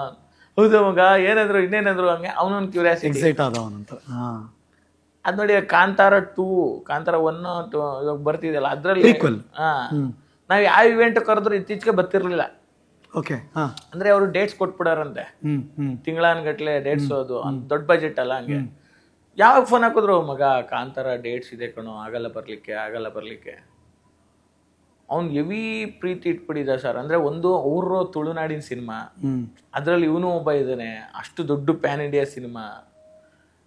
ಇಲ್ಲೇನೋ ಅದೇನ್ ಕ್ಯಾರೆಕ್ಟರ್ ಗೊತ್ತಿಲ್ಲ, ಇಲ್ಲಿ ಕೂದಲು ತೆಗ್ಸ್ಬಿಟ್ಟಿದ್ರು, ಇಲ್ಲಿ ಫ್ರಂಟ್ ಕೂದ್ಲಿಲ್ಲ ಅವನಿಗೆ, ಬರೀ ಇಷ್ಟು. ಅದೇನ್ ಕ್ಯಾರೆಕ್ಟರ್, ಗಡ್ಡ ಬಿಟ್ಟ, ಸಡನ್ ಆಗಿ ಒಂದೊಂದು ಚೇಂಜ್ ಆಗ್ತಿದ್ದ, ಮೆಚುರಿಟಿ ಬಂದ್ಬಿಡ್ತು. ಹೇಳಿದ್ನ ಅವ್ನು ಕಾಂತಾರ ಈ ಪ್ರೀಕ್ವೆಲ್ ಸೆಲೆಕ್ಟ್ ಆದಾಗ ಏನ್ ಹೆಂಗ್ ಫೀಲ್ ಮಾಡ್ದವನು? ನಂಗೆ ಸ್ಟಾರ್ಟಿಂಗ್ ಗೊತ್ತಿರ್ಲಿಲ್ಲ, ನಾನು ಅವನು ಮಾತಾಡಿರ್ಲಿಲ್ಲ. ಗ್ಯಾಪ್ ಅಂದ್ರೆ ನಾನು ಇಲ್ಲಿದ್ದೆ, ಅವ್ನು ಅಲ್ಲಿದ್ದ.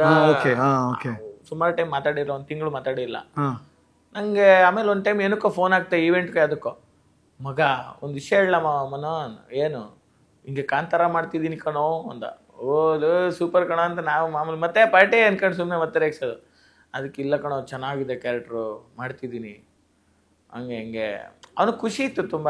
ಅಂದರೆ ಅವನು ಫಸ್ಟ್ ಆಫ್ ಆಲ್ ಮಂಗಳೂರಿಂದ ಬರೋರಿಗೆ ತುಂಬ ಅದು ತುಳು ಅದೊಂದು ಭಾವ ಬೇರೆ. ಕರೆಕ್ಟ್. ಅದೇನೋ ಜಾಸ್ತಿ ಎಮೋಷನ್ಗೆ ಕನೆಕ್ಟ್ ಆಯ್ತಾ ಇರ್ತಾರಲ್ಲ, ಅವ್ರಿಗೊಂದು ಖುಷಿ. ನಮ್ಮ ತುಳು ಸಿನಿಮಾದಲ್ಲಿ ನಾವು ಅಂದರೆ ತುಳುನಾಡು ಅಂದರೆ ಅಲ್ಲೆಲ್ಲ ಸೇರ್ಕೊಂಡ್ಮಾಡ್ತಿದ್ದೀವಿ ಅಂತ. ಅವ್ನಿಗೆ ಎಕ್ಸ್ಪೆಕ್ಟೇಷನ್ ಇತ್ತು ಸರ್, ಇದರಿಂದ ಏನೋ ಆಗುತ್ತೆ ಅಂತ.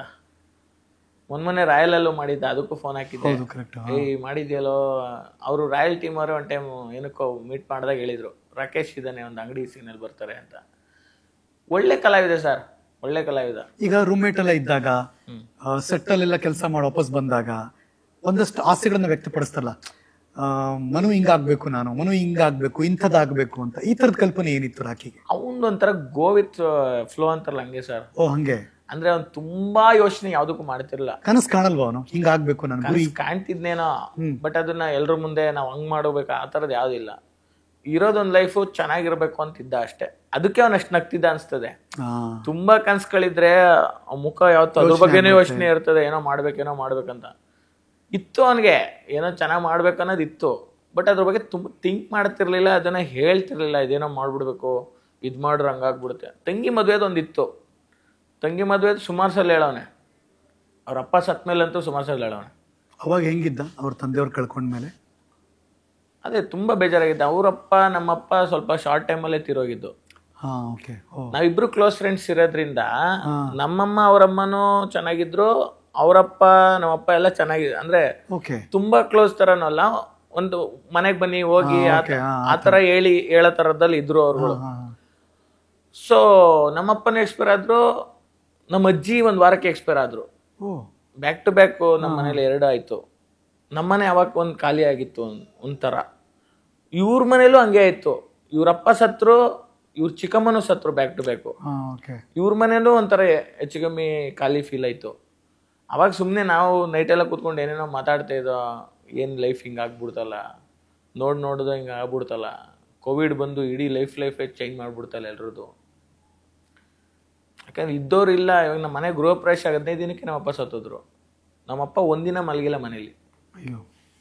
ಅಷ್ಟು ಮನೆ ಕಟ್ಸಿ 3 ಫ್ಲೋರ್ ಮನೆ ಕಟ್ಸ್ಬಿಟ್ಟು, ಮೊದಲು ಖಾಲಿ ಮನೆ ಇತ್ತು, ಅಂದ್ರೆ ಬಾಡಿಗೆ ಮನೇಲಿ ಇದ್ದೋ, ಇದ್ದಿದ್ದೆ 1-2 ರೂಮು, ಜಾಸ್ತಿ ಜನ ಇದ್ದು. ಇವಾಗ ಮನೆ ದೊಡ್ಡದಿದೆ, ಜನ ಇಲ್ಲ. ಅವನದು ಇವಾಗ ಹಂಗೆ ಆಯ್ತು. ನೆನ್ನೆ ನಾನು ಅವ್ನು ನೋಡಿದಾಗ್ಲೂ ಮನೆ ಇದೆ, ಪಕ್ಕದಲ್ಲೇ ಬೀಚು, ನೆಮ್ಮದಿ ಜೀವನ, ಫ್ರೆಂಡ್ಸ್ ಎಲ್ಲ ಇದ್ದಾರೆ, ಮನೇಲಿ ಜನ ಇಲ್ಲ. ಅವ್ರಮ್ಮ ಅವ್ರ ತಂಗಿ ಎಷ್ಟು ಮಾತಾಡ್ತಾರೆ ಪಾಪ. ಈಗ ಮನೇಲಿರೋದು ಅವ್ರ ಅಮ್ಮ ತಂಗಿ ಇಬ್ರೇನಾ? ನೆನ್ನೆ ಸುಮ್ಮನೆ ಅದೇ ಕಾರ್ಯ ಅಂತ ಇದ್ರು ಫ್ಯಾಮಿಲಿ, ಒರಿಜಿನಲ್ಲೇ ಅವರಿಬ್ರೆ. ಏನು ವಾಟ್ ನೆಕ್ಸ್ಟ್ ಅಂದ್ರೆ ಆ ಮನೆ ಅಮ್ಮ ಏನ್ ಮಾಡ್ತಾರೆ ಈಗ? ಹೆಂಗೆ ಅವ್ರದ್ದು ಬದುಕು? ಅವ್ರದ್ದು ಗೊತ್ತೇ ಆಯ್ತಿಲ್ಲ ಸರ್, ಅವ್ರು ಹೆಂಗೆ ಮಾಡ್ತಾರೆ ಏನು. ಬಟ್ ನಾವು ಫ್ರೆಂಡ್ಸ್ ಎಲ್ಲ ಏನೋ ಪ್ಲಾನ್ ಮಾಡಿದೀವಿ, ನಮ್ಮ ಕಡೆಯಿಂದ ಏನೋ ಮಾಡ್ಬೇಕಂತ, ತಿಂಗಳ ಮಾಡ್ಬೇಕಂತ. ಒಂದಿನತ್ತು ಇದ್ರಿಗಿಂತ ತಿಂಗಳ ಏನಾದ್ರು ಮಾಡ್ಬೇಕು. ಬಿಕಾಸ್ ಒಂದಿನ ಏನೋ ಮಾಡ್ಬಿಟ್ರೆ ಅದು ಹೆಂಗೆ, ಅದು ಆಗಲ್ಲ, ಅದು ಉಳಿಯಲ್ಲ. ಅದು ನಾನು ನೋಡಿದೆ ಮೊನ್ನೆ ಇನ್ಸ್ಟಾಗ್ರಾಮ್, ಬೇರೆ ಕಡೆ ಫೇಸ್ಬುಕ್ ಅಲ್ಲಿ ನೀವೆಲ್ಲ ಕಲಾವಿದರು ಏನೋ QR ಕೋಡ್ ಹಾಕ್ಬಿಟ್ಟು ಸಹಾಯ ಮಾಡಿ ಅಂತ ಕೇಳಿದ್ದು ನಾನು ಗಮನಿಸಿದೆ. ಜನಗಳ ಹತ್ರ ಕೇಳಿದ್ದು, ಜೊತೆಗೆ ನಾವು ಮಾಡ್ಬೇಕಂತಿದೆ. ಅವ್ನ ಫ್ರೆಂಡ್ಸ್ ಒಂದಿಷ್ಟು ಜನ ಮಂಗಳೂರಲ್ಲಿ ತುಂಬಾ ಜನ ಇದ್ದಾರೆ. ಆಮೇಲೆ ನಮ್ದೊಂದಿಷ್ಟು ಜನ ಫ್ರೆಂಡ್ಸು ಎಲ್ಲ ಸೇರಿ ನನಗೆ ಪ್ರವೀಣ ನಾನು ಮೊನ್ನೆ ಫೋನ್ ಹಾಕಿದ್ದ, ಮನು ಈ ಥರ ಪ್ಲಾನ್ ಹಾಕಿದ್ದೀವಿ, ತಿಂಗಳ ಈ ಥರ ಅವ್ರ ಮನೆಗೆ ನಮ್ಮ ಕಡೆಯಿಂದ ಇಷ್ಟು ಕೊಡ್ಬೇಕಂತ ಅಂತ. ಅದಕ್ಕೆ ನಾನು ಆಯ್ತು, ಸರಿ ಆಯ್ತು, ಎಲ್ಲ ಸೇರಿ ಮಾಡೋಣ. ಈ ಎಷ್ಟೋ ಸರಿ ನಾವು ಕೆಲಸ ಮಾಡುವ ಉತ್ಸಾಹ ಮತ್ತು ವೇಗ ಇರುತ್ತಲ್ಲ, ಮತ್ತು ಎಲ್ಲ ಕೆಲಸಗಳು ಇರುತ್ತಲ್ಲ, ಕಂಟಿನ್ಯೂಸ್ ಆಗಿ ಅದನ್ನು ಮಾಡ್ತಾನೆ ಇರ್ತೀವಿ, ಗೊತ್ತೇ ಆಗಲ್ಲ ನಿದ್ದೆ ಎಷ್ಟು ಮಾಡ್ತೀವಿ, ಸ್ಟ್ರೆಸ್ ಲೆವೆಲ್ ಎಲ್ಲ ಎಷ್ಟಿರುತ್ತೆ, ಸ್ಟ್ರೈನ್ ಆಗ್ತಿರುತ್ತೆ. ಆದರೆ ವಯಸ್ಸಿನ ಹಿಡಿತದಿಂದ ಒಂದಷ್ಟು ತಡ್ಕೋತೀವಿ. ಹೇಗಿತ್ತು ರಾಕೇಶ್ ಪೂಜಾರಿಯ ಈ ಒತ್ತಡಗಳು? ಹೇಗಿತ್ತು ಕೆಲಸ ಮಾಡುವ ಒತ್ತಡಗಳು? ಸರ್ ಅವ್ನು ಯಾವಾಗಲೂ ಸುಸ್ತು ಅಂತ ನಾನು ನೋಡೇ ಇಲ್ಲ ಅವನ್ನ. ನಿಜ ಹೇಳ್ಬೇಕು ಅಂದರೆ ಅವನು ಒಂದಿನ ಸುಸ್ತಾಯಿತು ಅಂತ ನಾನು ಕೇಳೇ ಇಲ್ಲ ಅವನು. ಅವನು ಯಾವಾಗಲೂ ಸುಸ್ತೇ ಆಯ್ತಿರ್ಲಿಲ್ಲ. ನಾನು ಹೆವಿ ಪಟಾಕಿ ಅವನು. ಎಷ್ಟೊತ್ತಿಗೆ 12 ಗಂಟೆಗೆ ಪ್ರಾಕ್ಟೀಸ್ ಮುಗೀತದ, ಆವಾಗಲೂ ಆರಾಮಾಗಿ ಬಂದು ಮಲಿಕೊಳ್ಳುವ. ಬೆಳಗ್ಗೆ ಅಷ್ಟೊತ್ತಿಗೆ ಎದ್ದು ಪ್ರಾಕ್ಟೀಸ್ಗೆ ಹೋಗುವ. ಯಾವಾಗಲೂ ಒಂದಿನ ಯಾವುದೋ ಪೊಲೀಸ್ ಕಿಟ್ ಕೊಟ್ಬಿಟ್ಟಿದ್ದಾರೆ, ಅವತಾರ ಪುರುಷದ್ದು ಯಾವುದೋ ಗೊತ್ತಿಲ್ಲ, ನೆನಪಿಲ್ಲ ಅಷ್ಟು. ಅದೊಂದಕ್ಕೆ ಮಾತ್ರ ರಾತ್ರೆಲ್ಲ ಪ್ರಾಕ್ಟೀಸ್ ಮಾಡ್ತಿದ್ದ. ಅವತಾರ ಪುರುಷನ ರಕ್ಷಿತ್ ಶೆಟ್ಟಿ ಅವ್ರದ್ದು ಬಂತಲ್ಲ ಸರ್, ಓಕೆ, ಒಂದು ಸಿನಿಮಾ ಬಂತು, ಪೊಲೀಸ್ ಆಗಿದಾರಲ್ಲ, ಅದೊಂದು ಸ್ಕಿಟ್ ಇವನಿಗೆ ಸ್ಪೂಫ್ ಕೊಟ್ಟಿದ್ರು. ಅದೊಂದಕ್ಕೆ ಹೆವಿ ಪ್ರಾಕ್ಟೀಸ್ ಮಾಡಿದ್ದ. ಇನ್ನು ಅದನ್ನ ಬಿಟ್ರೆ ಅವನಷ್ಟು ಅಲ್ಲ. ಸೀಸನ್ ಮುಗಿದ ಮೇಲೂ ಕೂಡ ಈಗ ಡಿಮ್ಯಾಂಡ್ ಇತ್ತು. ಈಗ ಎಲ್ಲ ಕಡೆ ಅವನ್ನ ಕರಿತಾ ಇದ್ರ ಸ್ಟೇಜ್ಗಳಲ್ಲಿ, ಎಲ್ಲರೂ ಇಷ್ಟಪಡುವಂತ ಕ್ಯಾರೆಕ್ಟರ್ ಆಗಿತ್ತ. ಬಿಕಾಸ್ ಅವ್ನು ಬಂದ್ರೆ ಅದರದ್ದು ಒಂದು ಮಾಹೋಲೇ ಬೇರೆ ಅಲ್ವಾ ಸ್ಟೇಜಲ್ಲಿ? ಹೆಂಗಿರ್ತಿತ್ತು ಅವೆಲ್ಲ? ಸರ್ ನಾವು ಯಾವುದೇ ಔಟ್ಸೈಡ್ ಇವೆಂಟ್ಗೆ ಹೋದ್ರು ನಾವು 8 ಸ್ಕಿಟ್ ಯೂಶಲಿ ಮಾಡ್ತಿದ್ದೋ. ಒಂದು ಬೆಳಿಗ್ಗೆ 6 ಗಂಟೆಗೆ ಕೋಳಿ ಅಂತ ಒಂದು ಸ್ಕಿಟ್ಟು, ಇನ್ನೊಂದು ಅಡಿಷನ್ ಸ್ಕಿಟ್ಟು. ಬೆಳಿಗ್ಗೆ 6 ಗಂಟೆ ಕೋಳಿಯಲ್ಲಿ ಇವನೇ ಇನ್ಸ್ಪೆಕ್ಟ್ರು, ನಾವೊಂದು ಕಳ್ತನ ಆಗಿರುತ್ತೆ, ನಾನು ನೋಡಿರ್ತೀನಿ, ಅವನನ್ನ ಹೊಡೆದು ಕಂಡಿಡಿಯೋದು. ಓಕೆ. ನಾವೆಲ್ಲ ಬಂದ್ಮೇಲೆ ಅವ್ನು ಎಂಟ್ರಿ ಕೊಡ್ತಿದ್ದ. ಪೊಲೀಸ್ ಮಿಡಲ್ ಅಲ್ಲಿ ಎಂಟ್ರಿ ಆಗ್ಬೇಕು. ಓಕೆ. ಅವ್ನ್ ಬಂದ್ರೆ ಸಾಕೆಲ್ಲ ಕಿರ್ಚಾಟ. ಅವನೊಂದು ಕುಳ್ಳಕ್ಕೆ ಹಿಂಗ್ ಹಾಕೊಂಡ್ ಟ್ಯಾನ್ ಟ್ಯಾನ್ ಟ್ಯಾನ್ ಅಂತ ಬಂದ್ರೆ ಅದು ಬೇರೆ ತರ. ಹಲೋ, ಯಾರು ಮಾತಾಡ್ತಿರೋ? ಹಲೋ, ನಾನು ಸತ್ಯ, ನಾನೇ ಸುಳ್ಳು ಮಾತಾಡ್ತಿರೋದ, ಮುಚ್ಕೊಂಡು ಹೇಳಲೇ. Punch, heavy punch sir. ಅವ್ನ ಟೈಮಿಂಗೇ ಬೇರೆ ಸರ್. ಅವ್ನ ಬಾಡಿಲೇ ಒಂದು ಕಾಮಿಡಿ ಇದೆ, ನಮ್ಮ ಬಾಡಿಲಿ ಇಲ್ಲ. ನಾವು ಮಾತಾಡಿ ನಗಿಸ್ಬೇಕು. ಅವನು ಮಾಡಿ ಹಿಂಗೆಲ್ಲ ಆಡ್ಬಿಟ್ರೇನೆ ಏನೋ ಒಂಥರ ಮಜಾ. ಅವ್ನು ಬಂದ್ರೆ ಎಲ್ಲ ಕಡೆನೂ ಕಿರ್ಚಾಡೋರು. ಇವಾಗ ಮೊನ್ನೆ ಒಂದು ಇವೆಂಟ್ ಇತ್ತು, ಅಲ್ಲೂ ಅಷ್ಟೇ. ಇವೆಂಟ್ ಅವ್ರು ಹೇಳ್ಬಿಟ್ರು ರಾಕಿ ಬೇಕೇ ಬೇಕು ಮನು, ಅವ್ನು ಕರ್ಸಿ. ಇವನು ಕಾಂತಾರದಲ್ಲಿ ಅವನಿಗೆ ಬರ್ತಿಲ್ಲ. ಜನ ಪ್ರತಿಯೊಂದು ಊರಲ್ಲಿ ಇಷ್ಟಪಟ್ಟಾರ ಸರ್ ಇವನು ಎಂಟ್ರಿ ಆದ್ರೆ ಖುಷಿ, ಇವನು ಎಂಟ್ರಿ ಆದ್ರೆ ನಗು, ಕುಳ್ಮಿಂಟ್ರಿ ಅಂತ ಎಲ್ಲ ಫೋಟೋಗೆಲ್ಲ ಕ್ರೇಜು. ಆಮೇಲೆ ಅವನು ಯಾವತ್ತು ದುರಂಕಾರದಲ್ಲಿ ಇತ್ತಿರಲ್ಲ. ಎಷ್ಟೇ ಜನ ಇದ್ರು ಫೋಟೋ ಕೊಟ್ಟು ಹಂಗೆ ತಡಿಯೋ ಅಂದ್ಬಿಟ್ಟು ಎಲ್ಲ ನಿಲ್ಸ್ಕೊಂಡು ಕಾರ್ ಹತ್ರನೂ ಕೊಟ್ಟು. ಆ ಹೆಕ್ಟಿಕ್ ಸ್ಕೆಡ್ಯೂಲ್ ಇತ್ತಲ್ಲ, ಅಂದ್ರೆ ಹೋಗು, ಮುಗಿಸ್ಕೋ, ಅಲ್ಲಿಂದ ವಾಪಸ್ ಬಾ, ಮತ್ತೆ ನೆಕ್ಸ್ಟ್ ಶೋ ಇದೆ, ಮುಗಿಸು. ಈ ನಿದ್ದೆಗಳೆಲ್ಲ ಚೆನ್ನಾಗಿ ಆಗ್ತಿತ್ತಾ? ಹೆಂಗೆ ಊಟ ತಿಂಡಿ ಇವೆಲ್ಲ ಲೈಫ್ ಸ್ಟೈಲ್ ಹೆಂಗಿತ್ತು? ಒಂದು ನಿದ್ದೆನೇ ಪ್ರಾಬ್ಲಮ್ ಸರ್. ನಿದ್ದೆ ಊಟನೇ ಎಲ್ಲ ಆರ್ಟಿಸ್ಟ್ಗಳಿಗೆ ಮೇಜರಾಗಿ ಹೊಡಿತಾರದು ಅದೇ. ಎಲ್ಲರಿಗೂ ಅದೇ ಹೊಡಿತಾರದು. ಯಾಕಂದರೆ ನಾನು ಇವಾಗ ನೋಡಿ, ನಾನು ಬೆಳಿಗ್ಗೆ 7 ಗಂಟೆಲಿ ಮಲಗಿರೋದು, 7:30 ಮೇ ಬಿ. ಇವಾಗ 11 ಗಂಟೆಗೆ ಇಲ್ಲಿ ಸ್ಟುಡಿಯೋಗೆ ಬಂದಿದ್ದೀನಿ. ಎಷ್ಟು 2 ಅವರ್ 3 ಅವರ್ ನಿದ್ದೆ ಮಾಡಿದ್ದೀನಿ. ಎಲ್ಲಿ ಸಾಲುತ್ತೆ ಸರ್? ಅದು ಹೋಟ್ಲೂಟ ತಿನ್ನೋದು ನಾವು. 10 ವರ್ಷ ಆಯ್ತು ಹೋಟ್ಲೂಟ. 10 ವರ್ಷ ಮನೆ ಬಿಟ್ಟು ನಾನು ಬಂದು ಈ ಫೀಲ್ಡಿಗೆ ಬಂದು ಏನೋ ಮಾಡ್ಬೇಕಂದ್ರೆ 10 ವರ್ಷ ಆಯ್ತು, ಹೆಚ್ಚು ಕಮ್ಮಿ 8-10 ವರ್ಷ. 10 ವರ್ಷದಿಂದ ಹೋಟ್ಲೂಟ. ರಾಕಿ ನೀವು ಎಲ್ಲ ಹಂಗೆ ಎಲ್ಲ ಅವನದು ಅಷ್ಟೇ, ನಮ್ಮದು ಅಷ್ಟೇ. ಅವನು ಇವಾಗ ನಮ್ಮ ಪ್ರವೀಣ ದೀಪಿಕಾ ಅವ್ರ ಜೊತೆ ಒಂದು ನಾಗರಬೈಲ್ ಮನೇಲಿ ಇದ್ನಲ್ಲ, ಆಮೇಲೆ ಒಂದು ಸ್ವಲ್ಪ ಕರೆಕ್ಟ್ ಊಟ ಮಾಡೋಕ್ಕೆ ಸ್ಟಾರ್ಟ್ ಆದ. ದೀಪಿಕಾ ಪಾಪ ಅಡುಗೆ ಮಾಡಿಕೊಡ್ತಿದ್ಲು. ಅವಳಿಗೆ ಅಣ್ಣ ಇವಳನ್ನ ಇವತ್ಕೊಳ್ಳು ಆ ಹ್ಯಾಂಗವರಿಂದನೇ ಹೊರಗೆ ಬರ್ತಾಯಿಲ್ಲ ಅವಳು. ಯಾಕಂದ್ರೆ ನಾನು ಸೀಸನ್ ಇದ್ದ 3 ವರ್ಷ ಇದ್ದೆ. ಸೀಸನ್ ಮುಗಿದ್ಮೇಲೆ ಇವರು ಒಟ್ಟಿಗೆ ಇದ್ರು, ಪ್ರವೀಣ ದೀಪಿಕಾ ಮತ್ತು ರಾಕಿ. ಆ ಹುಡುಗಿ ಸ್ವಂತ ಅಣ್ಣನ ಥರನೇ ನೋಡ್ತಿದ್ಲು ಇವನ್ನಂತೂ. ಅವಳಿಗಂತೂ ಗಿಂಟಿ ಪರ್ಚಿ ಹೊಡೆದು ಎಲ್ಲ ಫುಲ್ ಕ್ವಾಟ್ಲೆ ಮಾಡ್ತಿದ್ದ. ಅವಳು ಅಣ್ಣ ಬಿಟ್ಬಿಡೋಣ ಅನ್ಕೊಂಡು ಓಡ್ಬಿಡೋಣ, ಆ ಥರ ಫನ್ ಅದು. ಆ ಹುಡುಗಿ ಇನ್ನೂವರೆಗೆ ಬಂದಿಲ್ಲ ಮ್ಯಾಟ್ರಿಗೆ. ಮೊನ್ನೆ ಯಾರೋ ಹೇಳ್ತಾ ಇದ್ರು, ಅವರು ರೂಮಲ್ಲಿ ಇದ್ದವನು ಯಾರೋ ಒಂದು ಸಿನಿಮಾದು ಡೈರೆಕ್ಟರ್ ಕರೆದಿದ್ದಂತೆ ಮೀಟಿಂಗ್ಗೆ. ಅವಳು ಕರೆದಿದ್ದಕ್ಕೆ ಹೋಗಿರಲ್ಲ ಅವನ ಟೈಮು ಸರ್. ಆಮೇಲೆ ಇವಳು ಇರೋಕ್ಕಾಗದೆ ರೂಮಲ್ಲಿ ನಾನು ಬರ್ತೀನಿ ಅಂತ ಸುಮ್ಮನೆ ಇವಳು ಹೋಗಿರೋದಲ್ಲಿ ಮೀಟಿಂಗ್ಗೆ. ಇರೋಕ್ಕಾಯ್ತಿಲ್ಲ ಒಬ್ಬೊಬ್ಬರೇ. ಯಾಕಂದ್ರೆ ಅವ್ನ ಬೈಕು ಕೆಳಗಡೆ ಇದೆ ಪಾರ್ಕಿಂಗಲ್ಲಿ, ಅವ್ನ ಬಟ್ಟೆಗಳೆಲ್ಲ ಮನೇಲಿದೆ. ಇವಾಗ ಊಟ ಮಾಡ್ತಿದ್ದೆ ಸರ್. ಇವಾಗ ಅವಳು ದೀಪಿಕಾ ಮಾಡ್ಕೊಡ್ತಿದ್ಲಷ್ಟೇ, ಎಲ್ರಿಗೂ ಮಾಡೋಳು. ಬಟ್ ಅವಾಗೆಲ್ಲ ಮಾಮೂಲಿ ಹೋಟ್ಲೆ ಸರ್. ಇಲ್ಲ ಪ್ರೊಡಕ್ಷನ್ ಊಟ, ಹೋಟ್ಲು. ನಿದ್ದೆ ಅಂತೂ ಕಷ್ಟ. Any health issues? ಅವನಿಗೆ ಏನೋ ಚಿಕ್ಕದ್ರಲ್ಲಿ ಏನೋ ಸಣ್ಣ ಪ್ರಾಬ್ಲಮ್ ಆಗಿ, ಅಂದರೆ ಈ ಥರದ್ದಲ್ಲ, ಏನೋ ನರ್ವ್ಸ್ ಥರದ್ದು ಯಾವುದೋ ಒಂದು ಮಾತ್ರೆ ತಗೋತಿದ್ದ ಅವಾಗ ಯಾವುದೋ. ಅದೇನು ಮಾತ್ರೆ ನಂಗೆ ಗೊತ್ತಿಲ್ಲ. ಬಟ್ ಇದೆಲ್ಲ ಹಾರ್ಟದ್ದಲ್ಲ ವಿಷಯ. ಅದು ಏನೋ ಒಂದು ಸಣ್ಣದೊಂದು ತಗೋತಿದ್ದ, ಅಂದರೆ ಅಪರೂಪಕ್ಕೆ ತಗೋತಿದ್ದ. ಏನೋ ತಲೆನೋವು ಬಂದಂಗೆ ಆಗುತ್ತೆ ಅನ್ನೋ ಥರದಲ್ಲಿ. ಅದೇನಂತ ನಂಗೆ ಗೊತ್ತಿಲ್ಲ, ಮೈಗ್ರೇನ ಇಲ್ಲ ಇನ್ನೇನಾರು ಇದೆಯಾ ನನಗೆ. ಅಂದರೆ ನಮಗೆ ಗೊತ್ತಿಲ್ಲ ಸರ್ ಹಿಂಗಾಯ್ತಾನೆ. ಅಂದರೆ ನಾನು ಡೀಟೇಲಾಗಿ ಕೇಳ್ತಿದ್ದೆ, ನಿಂಗೆ ಏನು ತೊಂದರೆ ಏನು ಅಂತನಾರ. ನಾವು ಏನೋ ಒಂದು ಮಾತ್ರೆ, ಇವಾಗ ನಾನು ಗ್ಯಾಸ್ಟ್ರಿಕ್ ಮಾತ್ರೆ ತಗೋತೀನಿ ಹಂಗೆ ಅದು ಅಂತ ಅಂದ್ಕೊಂಡಿದ್ದೆ. ಬಟ್ ಏನೋ ಒಂದು ಸಣ್ಣದಿತ್ತು, ಆದರೆ ಅವಾಗಿತ್ತು. ಇವಾಗ ಇತ್ತೀಚೆಗೆ ಅದು ಇರಲಿಲ್ಲ. ಇವಾಗ ಏನೋ ತಗೋತಿದ್ದಾವೆಲ್ಲ, ಬಿ ಶುಗರು ಆ ಥರದ್ದು ಇಲ್ಲ, ಇನ್ಯಾವುದು ಹೆಲ್ತ್ ಇಶ್ಯೂಸ್ ಇರಲಿಲ್ಲ. ಆ ಥರ ಮೇಜರ್ ಹೆಲ್ತ್ ಯಾವುದೂ ಇಲ್ಲ ಅವನಿಗೆ. ಬಟ್ ದಟ್ ಪರ್ಟಿಕ್ಯುಲರ್ ಡೇ, ಅವತ್ತು ದಿನ ಏನಾಯಿತು ನಿಮಗೆ ಗೊತ್ತಿರೋ ಪ್ರಕಾರ?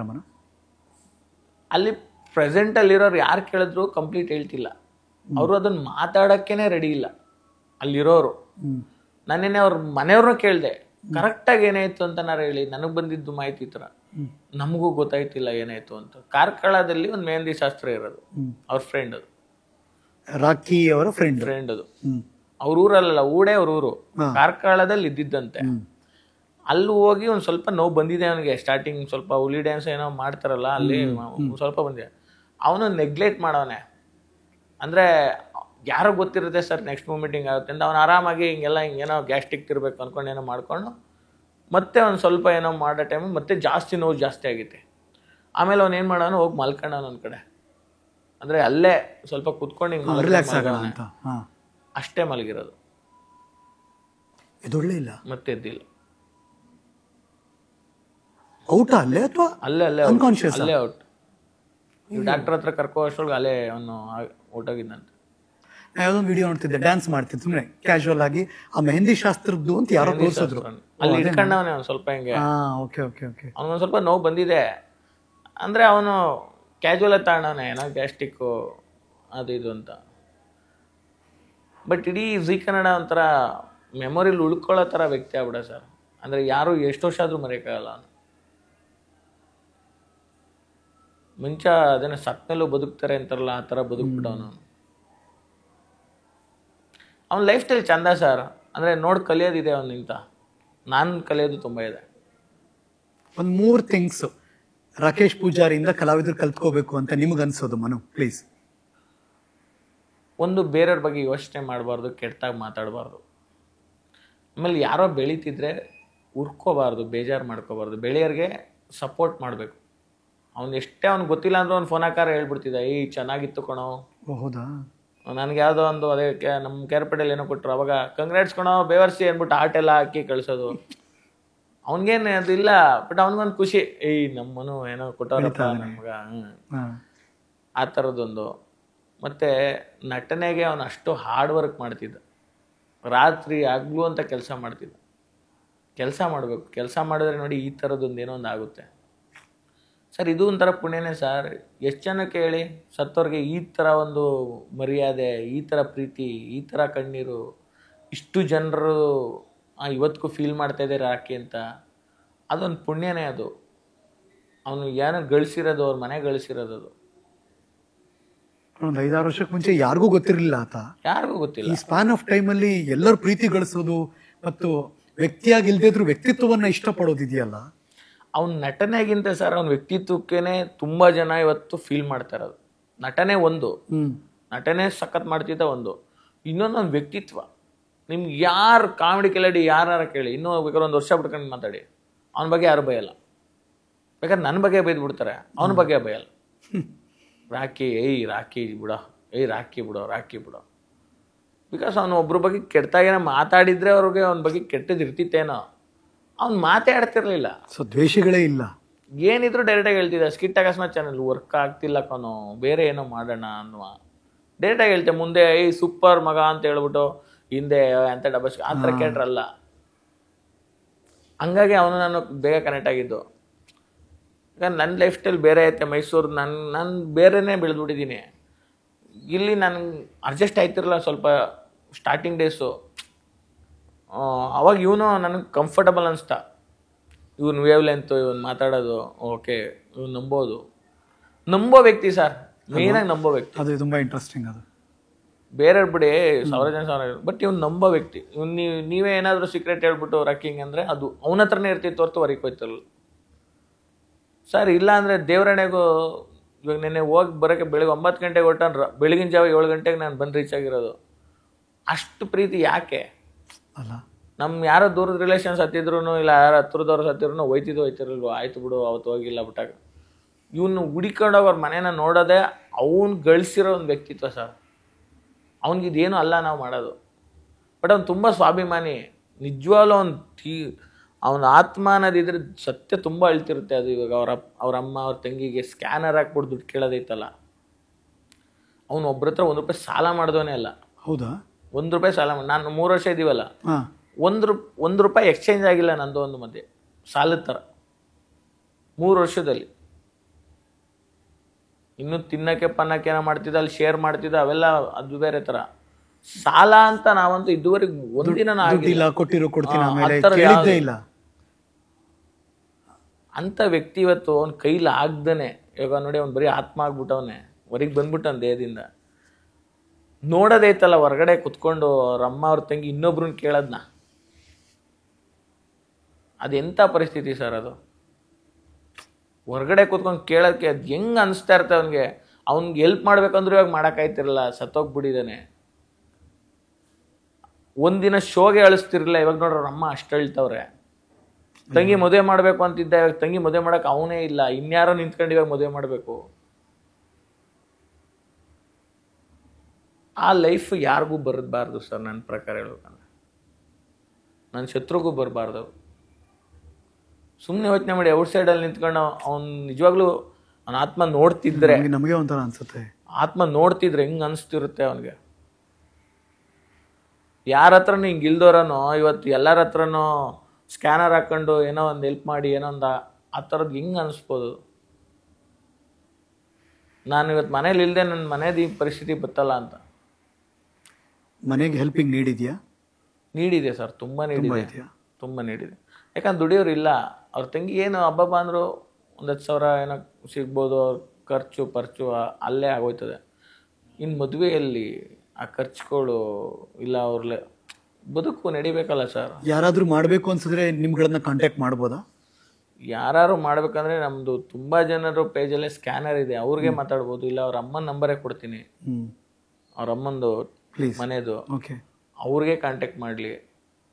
ಅವಾಗ ಡೈರೆಕ್ಟ್ ಇರ್ತದೆ. ಕರೆಕ್ಟ್. ನಾನು ಮೀಡಿಯಾ ಮಧ್ಯದಲ್ಲಿ ಇರಲ್ಲ, ಡೈರೆಕ್ಟ್ ಅವ್ರ ಅಮ್ಮನಿಗೆ ಕೊಟ್ಟು ಅವ್ರ ಹತ್ರನೇ ಮಾಡಲಿ. ಬಟ್ ಒಂಥರ ಅದು ಕಷ್ಟದಲ್ಲಿದ್ದಾನೆ ಅನ್ನೋದಕ್ಕಿಂತ ಆ ಹುಡುಗ ಇವತ್ತಿಲ್ಲ, ಆ ಮನೆಗೆ ನಾವು ಅಣ್ಣ ತಮ್ಮಂದ್ರ ಥರ ಮಾಡೋಣ, ಆ ಥರ ಭಾವನೆಯಲ್ಲಿ ಮಾಡ್ರೆ ಚಂದ. ಹೌದು. ಸುಮ್ಮನೆ ಯಾವುದೋ ಕೊಟ್ಬಿಟ್ಟು ಹಿಂಗೆ ಫೋಟೋ ಆ ಥರದ್ಕಿಂತ ಓಕೆ, ಹುಡುಗ ಪಾಪ ಏನೋ ಕಷ್ಟ, ಯಾರ ಹತ್ರ ಬೇಡದವ್ರನ್ಗೆ ಇವತ್ತು ಕಷ್ಟ ಬಂದೈತೆ, ನಾವು ಅವ್ರ ಮನೆಗೆ ಒಂದು ಮಕ್ಕಳಾಗಿ, ಇಲ್ಲ ತಾಯಿಗೊಂದು ಮಗ ಆಗಿ, ಇಲ್ಲ ತಾಯಿಗೆ ತಮ್ಮ ಆಗೋ ಏನೋ ಆಗಿ ಮಾಡಿದ್ರೆ ತುಂಬ ಚೆನ್ನಾಗಿರುತ್ತೆ.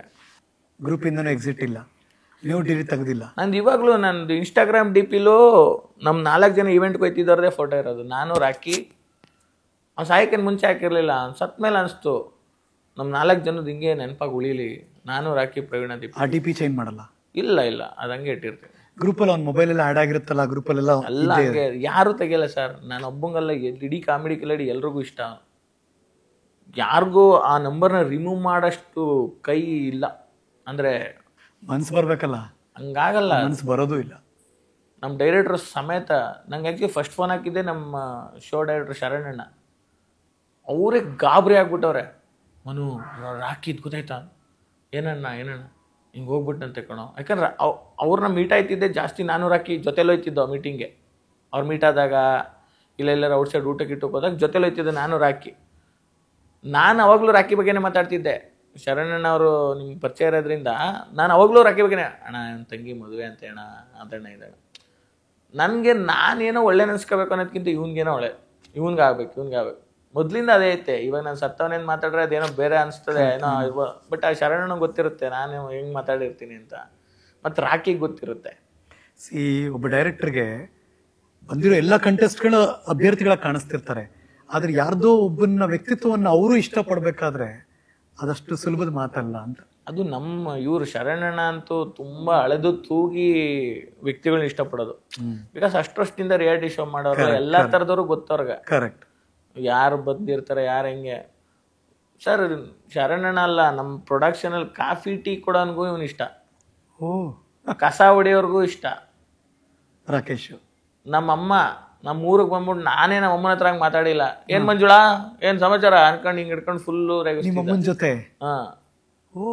ನನ್ನ ಮನೆ ಗೃಹ ಪ್ರವೇಶಕ್ಕೆ ಬಂದವನೆ, ನನ್ನ ತಮ್ಮನ ಮದುವೆಗೆ ಬಂದವನೆ, ಎಲ್ಲದಕ್ಕೂ ಬಂದವನೆ, ನನ್ನೆಲ್ಲ ಸೆಂಟರ್ ಆಫ್ ಅಟ್ರಾಕ್ಷನ್ ಅಲ್ಲಿ. ಅಯ್ಯೋ ಆಡಂಬರ ಇಲ್ಲ ಪಾಪ. ಅಲ್ಲೂ ಬಂದಾಗ್ಲೂ ಒಂದು ಯಾವ್ದೋ ಬ್ಯಾಗ್ ಹಾಕೊಂಡು ಸೆಲೆಬ್ರಿಟಿ ತರ ಅಲ್ಲ, ಸುಮ್ಮನೆ ಮನೆಯವ್ರ ತರ ಬರೋದು. ಏನೋ ಒಂದು ರಿಯಾಲಿಟಿ ಶೋ ಗೆದ್ರೆ ಅಷ್ಟು ಲಕ್ಷ ದುಡ್ಡು ಬಂದ್ರೆ ಹೆಂಗಿರ್ತಾರೆ ಸರ್. ಒಂದೊಂದ್ ದಿನ ಟಿವಿಲಿ ಬಂದವ್ರನ್ನ ಹಿಡಿಯಕಾಯ್ತಲ್ಲ ಸರ್, ಒಂದ್ ರೀಲ್ಸ್ ಫೇಮಸ್ ಆದವ್ರನ್ನ ಹಿಡಿಯಕಾಯ್ತಾ ಇಲ್ಲ, ಒಂದ್ ರೀಲ್ಸ್ ಅಲ್ಲಿ ಫೇಮಸ್ ಆದವ್ರನ್ನ ಅಂತಾರಲ್ಲ. ಅವನ್ನ ಅಷ್ಟು ಮಾಡಿ ಇವತ್ತು ಕಾಂತಾರ ಮಾಡಿ, ಆಮೇಲೆ ರಾಯಲ್ ಮಾಡ್ದ, ಯಾವ್ದಾದ ಒಂದಿಷ್ಟೆಲ್ಲ ಮಾಡ್ತಾವ. ನಾನು ನೋಡಿ, ಅವಕಾಶಗಳು ಬರ್ತಾ ಇತ್ತು, ಸಿನಿಮಾಗಳು ಬರೋಕ್ ಶುರುವಾಗಿತ್ತು, ದುಡ್ಡು ಬರೋಕ್ ಶುರುವಾಗಿತ್ತು. ಎಂಥ ಒಂದು ವಿಧಿಯಾಟ ಅನಿಸ್ಬಿಡುತ್ತೆ ಭಗವಂತ. ಇವಾಗ ಕೆರಿಯರ್ ಸ್ಟಾರ್ಟ್ ಆಗಿತ್ತು ಸರ್, ಒಂದು ನಿಜವಾದ ಕೆರಿಯರ್.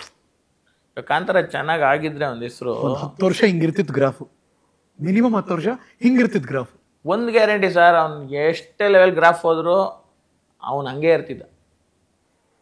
ಅವನು ಚಾಂಪಿಯನ್ಶಿಪ್ ಕಾಮಿಡಿ ಕಿಲಾಡಿ ಗೆದ್ದಿದ್ದ ದಿನಾನು ಅದೇನಿಲ್ಲ, ಅವ್ನು ಕೊಟ್ಟರು ತಗೊಂಡಿದ್ದೀವಿ ಅಷ್ಟೇ. ಖುಷಿಯಲ್ಲಿ ಒಂದು ನಗ್ತಾ ನನಗೆ ಹೇಳಿದವನು, ಮೇಡಮ್ ಹೇಳಿಲ್ಲ, ರಕ್ಷಿತಾ ಮೇಡಮ್ ಹೇಳಿದ್ರಂತೆ, ಈ ರಾಘವೇಂದ್ರ ಹುಣಸೂರ್ ಅವ್ರಿಗೆ ಥ್ಯಾಂಕ್ಸ್ ಹೇಳೋ ಅಂತ. ಅವ್ನಿಗೆ ಅದೂ ಇಲ್ಲ, ಅವ್ರಿಗೆ ಹೋಗಿ ಥ್ಯಾಂಕ್ಸ್ ಹೇಳಿ ಅವ್ರ ಜೊತೆ ನಾನು ಒಳ್ಳೆಯವನು ಆ ಥರನೂ ಇಲ್ಲ, ಸುಮ್ಮನೆ ಅವ್ನು ಖುಷಿ. ಆಮೇಲೆ ಅವನಿಗೆ ಸರ್ ಥ್ಯಾಂಕ್ಸ್, ಪ್ರೀತಿ ಇದೆ ರವೀಂದ್ರ ಸೂರು ಸರ್ ಮೇಲೆ, ಎಲ್ಲರ ಮೇಲೆ ಬಟ್ ತೋರ್ಪಡಿಕೆ ಇಲ್ಲ ಪಡಗ ಇರೋದಷ್ಟೇ. ನಾನಾಗಿದ್ರು ಹೋಗಿ ಅಣ್ಣ ಥ್ಯಾಂಕ್ಸ್ ಅಣ್ಣ ಅಂತ ಕಾಲಗಳ ನಮಸ್ಕಾರ ಮಾಡಿ ಏನೋ ಗೆದ್ಬಿಟ್ನಲ್ಲಪ್ಪ ಅಂತ. ನೀವು ಒಪ್ಕೋತಾ ಇರ ನೋಡಿ ಎಷ್ಟು ಚೆನ್ನಾಗಿ. ಅವನಂಗಿದಾನೆ ಅಂತ ಅವನಂಗಿಲ್ಲ, ಯಾವುದೂ ಇಲ್ಲ ಅವನಿಗೆ. ಮೇಡಮ್ ಹೇಳಿದ್ದಕ್ಕೆ ಹೋಗಿ ಥ್ಯಾಂಕ್ಸ್ ಸರ್ ಅದು ಇದಂತೇನ ಮಾತಾಡಿ ಬಂದಾನೆ. ಆ ಥರದವ್ರು ತುಂಬ ಕಷ್ಟ ಸರ್. ಆ ಥರ ಜೆನ್ಯೂನಿಟಿ, ಆ ಥರ ವ್ಯಕ್ತಿತ್ವ ಗಳಿಸೋದು ವ್ಯಕ್ತಿಗಳನ್ನ ಭಾಳ ಕಷ್ಟ. ಒಂದೇನಪ್ಪ ನಿಮ್ಮ ಬದುಕಲ್ಲಿ ಅಂದರೆ ಬರೋ ಒಂದಷ್ಟು ವರ್ಷ ಒಬ್ಬ ಒಳ್ಳೆ ಹುಡುಗನ ಜೊತೆ, ಒಳ್ಳೆ ಗೆಳೆಯನ ಜೊತೆ ಒಂದಷ್ಟು ಕಾಲ ಕಳೆದೆ ಅನ್ನೋದಿದೆಯಲ್ಲ, ಅದು ಲೈಫ್ ಲಾಂಗ್ ನಿಮಗೊಂದು ಚೆರಿಷಬಲ್ ಮೂಮೆಂಟ್. ಆದರೆ ಅದನ್ನು ಮೀರಿದ್ದೇನಪ್ಪ ಅಂದರೆ ಲೈಫ್ ಲಾಂಗ್ ಅವನ ಜೊತೆ ಇರಲಿಲ್ವಲ್ಲ ನಮ್ಮ ಜೊತೆ ಅಂತ ಕಾಡುತ್ತದೆ ಯಾವಾಗಲೂ. ಹೌದು ಸರ್, ಯಾವುದೇ ಮೂಮೆಂಟ್ ಆಗಲಿ ಸರ್. ಇವಾಗ ನಾನು ಮುಂದೆ ನಾನು ಮದುವೆ ಆದ್ರೂ ಅನ್ಸೆ ನಾನು ರೇಗಿಸ್ತಾ ಇದ್ದ, ಏನೋ ಬಂದು ಏನೋ ಕಾಲು ಎಳಿತಿದ್ದ ನನ್ನ ಮಗ, ಇಲ್ಲ ನಾನು ಮದುವೆ ಆಗೋ ಹುಡುಗಿಗೆ ಏನೋ ರೇಗಿಸ್ಬಿಡ್ತಿದ್ದ, ಇವನ್ ಯಾಕೆ ಮದುವೆ ಆಯ್ತಿದ್ದೀರ ಅನ್ಕೊಂಡು. ಯಾಕಂದ್ರೆ ನಾನು ಸ್ವಲ್ಪ ತರಲೇನೆ, ಸ್ವಲ್ಪ ಇವನ್ ಪಾಪ ಹಿಂಗೆ ಪಕ್ಕ ಹಂಗೆ ಇರ್ತಿತ್ತು. ಬಟ್ ಅದೊಂದು ಭಾಳ ಮಿಸ್ ಮಾಡ್ತೇನೆ. ನಾನು ಅಂತಲ್ಲ ಸರ್, ಇಡೀ ನಮ್ಮ ಕಾಮಿಡಿ ಕಿಲಾಡಿ ವೇದಿಕೆ, ನಮ್ಮ ಕರ್ನಾಟಕದ ಎಷ್ಟು ಜನ ಅವರೆಲ್ಲರೂ ತುಂಬ ಮಿಸ್ ಮಾಡ್ತಿದ್ದಾರೆ ಅವನ್ನ. ಅದು ಯಾಕೆ ದೇವರು ಕರ್ಕೊತ್ತು ನಂಗೆ ಗೊತ್ತಿಲ್ಲ. ಬೈಕಂಡಿದ್ದುಂಟ ದೇವ್ರನ್ನ ನೀವು? ದೇವ್ರನ್ನ ಪ್ರತಿ ಸಲ ಹಂಗೆ ಅನಿಸ್ತದೆ ಸರ್. ತುಂಬ ಒಳ್ಳೆಯವರು ಸತ್ತಾಗ ದೇವ್ರಿಗೇನಾರ ನೀನು ತುಂಬ ಒಳ್ಳೆಯವನು, ನನ್ನ ಜೊತೆನೇ ಇರೋ, ನನ್ನ ಜೊತೆ ಒಂದು ಸ್ವಲ್ಪ ಜನ ಸರಿ ಇಲ್ಲ, ನೀನೇ ನನ್ನ ಜೊತೆಲಿರೋ ಬಾಯ್ಲಿ ಅಂತ ಕರೆದ್ಬಿಡ್ತದೋ ಅನಿಸ್ಬಿಡ್ತದೆ ನನಗೆ. ಒಂದು ಟೈಮಲ್ಲಿ ದೇವರೇ ಈ ಸಿಕ್ಕಾಬಿಟ್ಟೆ ಒಳ್ಳೆಯವನು, ಲಾಯಲ್ ಆಗಿದ್ದಾನೆ ಮನುಷ್ಯ, ಬಾಯ್ಲಿ ನೀನು ನನ್ನ ಜೊತೆ ಇರೋ, ಸ್ವರ್ಗದಲ್ಲಿ ಇರ್ಬೇಕು, ಇಲ್ಲೇ ಹಾಕಿದ್ಯಾ? ಇಲ್ಲೇ ಹಾಕಿದ್ಯಾ, ಸುಮ್ಮನೆ ತಲೆ ಕೆಡ್ಸ್ಕೊಂಡೆಲ್ಲ ಬೈಲಿ ನನ್ನ ಜೊತೆ ಆರಾಮಾಗಿರೋ ಅಂತ ಕರೆದ್ಬಿಟ್ಟ ಅನಿಸ್ಬಿಡ್ತದೆ. ಬಟ್ ಅವ್ನು ಒಳ್ಳೆಯವನು ಸರ್, ಒಳ್ಳೇದಾಗಬೇಕು ಅವನಿಗೆ, ಅವ್ನ ಫ್ಯಾಮಿಲಿ ಒಳ್ಳೇದಾಗಬೇಕು, ಅಷ್ಟೇ ನಮ್ಮ ಮೇಜರ್ ಆಸೆ ಇರೋದು. ಆತ್ಮಕ್ಕೆ ಶಾಂತಿ ಸಿಗಲಿ, ಸದ್ಗತಿ ಸಿಗಲಿ. ಸಿಗುತ್ತೆ ಸರ್, ಅವ್ನು ಒಳ್ಳೆ ಕೆಲಸ ಮಾಡಿಬಿಟ್ಟವನೆ, ಸಿಗ್ತದೆ ಅವನ ಆತ್ಮದಲ್ಲಿ. ಆ ಥರ ಕೆಟ್ಟದ್ದು ಇರೋದೇ ಇಲ್ಲ. ದೇವರೇ ಇವನು ತಪ್ಪು ಹುಡುಕ್ಬೇಕಾಯ್ತದೆ ಅಲ್ಲಿ. ಏನಾರ ಮೇಲೆ ಹೋಗಿದ್ರೆ ದೇವರೇ ಇವ್ನು ಏನು ತಪ್ಪು ಮಾಡೋನು, ಏನು ತಪ್ಪೇಲ್ವಲ್ಲ ಒಂದು, ಹಿಂಗೆ ಏನಪ್ಪ ಮಾಡೋದ ಅನ್ನೋ ಥರ ಕರ್ಸ್ಕೊಂಬಿಟ್ವಲ್ಲ ಸರ್. ನಾನು ಎಲ್ಲರ ಬಗ್ಗೆನೂ ದೇವರಣೆಗೂ ಹಿಂಗೆ ಹೇಳಲ್ಲ, ದೇವರಣೆಗೂ ಹೇಳಲ್ಲ. ಇವನ ಬಗ್ಗೆ ನಾನು ಇಷ್ಟು ಹೆಮ್ಮೆಯಿಂದ ಹೇಳ್ತಾ ಇದ್ದೀನಿ. ಅದು ನೀವೆಲ್ಲೂ ಮಾತಾಡಿಲ್ಲ, ಇಲ್ಲಿ ಕೂತು ಮಾತಾಡಿದ್ರಿ ಇವತ್ತು. ನಂಗೆ ಸತ್ತಿದ್ದೀನ ಒಂದು 200 ಕಾಲ್ ಬಂದೈತೆ ಸರ್. ನಾನು ನಂಗೆ ಎದಳಕ್ಕೆ ಆಗಿಲ್ಲ, ಕಣ್ಣೆಲ್ಲ ರಾತ್ರಿಯೆಲ್ಲ ಹತ್ಬಿಟ್ಟಿದ್ದೆ, ಊದ್ಕೊಂಡು ಮಲಿಕೊಬಿಟ್ಟಿದ್ದೆ, ಹುಷಾರು ಬೇರೆ ಇರಲಿಲ್ಲ. ನಾನು ಎದ್ದಿದ್ದೆ 1 ಗಂಟೆಯಲ್ಲಿ, ತೆಗೆದು ನೋಡ್ರೆ ಒಂದು 200-300 ಮಿಸ್ ಕಾಲ್ ಐತಿ. ಎಲ್ಲ ನ್ಯೂಸ್ ಚಾನಲ್ಲು ಫೋನ್ ಮಾಡಿಬಿಟ್ಟವ್ರೆ. ನಾನು ಯಾರಿಗೆ ರಿಪ್ಲೈ ಮಾಡೋದು, ಏನು ಮಾಡೋದಂತ ಗೊತ್ತಾಗಿ ಸುಮ್ಮನಾಗ್ಬಿಟ್ಟೆ. ಆಮೇಲೆ ಯಾವುದೋ ಇನ್ನೊಂದು ಚಾನಲ್ ಬಂದು, ಇಲ್ಲ ಮನೆಗೆ ಬಂದು ಶೂಟ್ ಮಾಡ್ತೀವಿ ಒಂದು ಸಲ ಮಾತಾಡಿ ಅಂತಂದ್ರೆ, ಅದು ಕ್ಲಬ್ ಥರ 4 ಜನ, ಅದೊಂದು ಮಾತಾಡಿದೆ. ಈ ಥರ ಬಂದಂತೂ ನಂಗೆ ಇಷ್ಟ ಇಲ್ಲ ಸರ್. ಏನು ಗೊತ್ತಾ, ನಾನೇನೋ ಮನಸ್ಸಲ್ಲಿರೋದು ಹೇಳ್ತೀವಿ, ಅದು ಹೆಂಗೆ ತಗೋತಾರೋ ಸುಮ್ಮನೆ ನಾನೇನೋ ಹೇಳೋದು. ಇವಾಗ ಇಲ್ಲ, ಹೆಂಗೆ ಅನ್ನಿಸ್ತು ಅಂದರೆ ಮನೋಹರ್, ಒಬ್ಬ ವ್ಯಕ್ತಿತ್ವ ಹಿಂಗಿರಬೇಕು, ಅದು ಪ್ರಶಂಸೆಗೂ ಒಳಪಡಬೇಕು ಮತ್ತು ಇನ್ನೊಬ್ಬರು ಅನುಕರಿಸಬೇಕು ಅನ್ನೋದಿದೆಯಲ್ಲ, ಬಹಳ ಅಪರೂಪದ ವ್ಯಕ್ತಿತ್ವ ಇವೆಲ್ಲ ಕೂಡ. ಯಾರೋ ಈ ಥರದೊಬ್ಬ ವ್ಯಕ್ತಿತ್ವದ ಹುಡುಗ ಇದ್ದ, ಅವನ್ನ ತೆರೆ ಮೇಲೆ ಮಾತ್ರ ನೋಡಿದ್ವಿ ನಾವು, ಅದು ನಿಜ ಜೀವನದಲ್ಲೂ ಅವನು ಹೀರೋನೇ ಅಂತ ಜನಕ್ಕೆ ಗೊತ್ತಾಗಲಿ ಸಾಧ್ಯ ಆದರೆ ಬಹುಶಃ ಮನೋಹರ್ ವ್ಯಕ್ತಪಡಿಸ್ತಾ ಇದ್ರು. ಮತ್ತು ಅವರ ಇಡೀ ಬಳಗದವರು ಅವರ ಸೋಷಿಯಲ್ ಮೀಡಿಯಾದಲ್ಲೆಲ್ಲ ಹಾಕಿದ್ದಾರೆ ಸ್ಕ್ಯಾನರ್ಗಳನ್ನು. ಯಾರೋ ಒಬ್ಬರು ಹನಿಗೂಡಿದ್ರೆ ಹಳ್ಳ, ಸಹಾಯ ಮಾಡೋಕ್ಕೆ ಮನಸ್ಸು ಇದ್ದರೆ ಒಂದಷ್ಟು ನಮ್ಮ ಕೈಲಾದಷ್ಟು ಸಹಾಯ ಮಾಡೋಣ, ಕುಟುಂಬಕ್ಕೆ ನಮ್ಮ ಕೈಲಾದಷ್ಟು ಅಲ್ಲೊಂದು ಒಳ್ಳೆ ಕೆಲಸ ಆಗಲಿ ಅಂತ ನಾನು ಕೂಡ ಈ ಮೂಲಕ ಕೇಳ್ಕೊತೀನಿ. ಮತ್ತು ನಾವು ನಿಮ್ಮ ಜೊತೆ ಇದ್ದೀವಿ, ನಂಬರ್ 1. ನಂಬರ್ 2, ಈ ಥರ ಕಲಾವಿದರಿಗೆ ಆ ಮನುಷ್ಯ ಇನ್ಸ್ಪೈರ್ಡ್.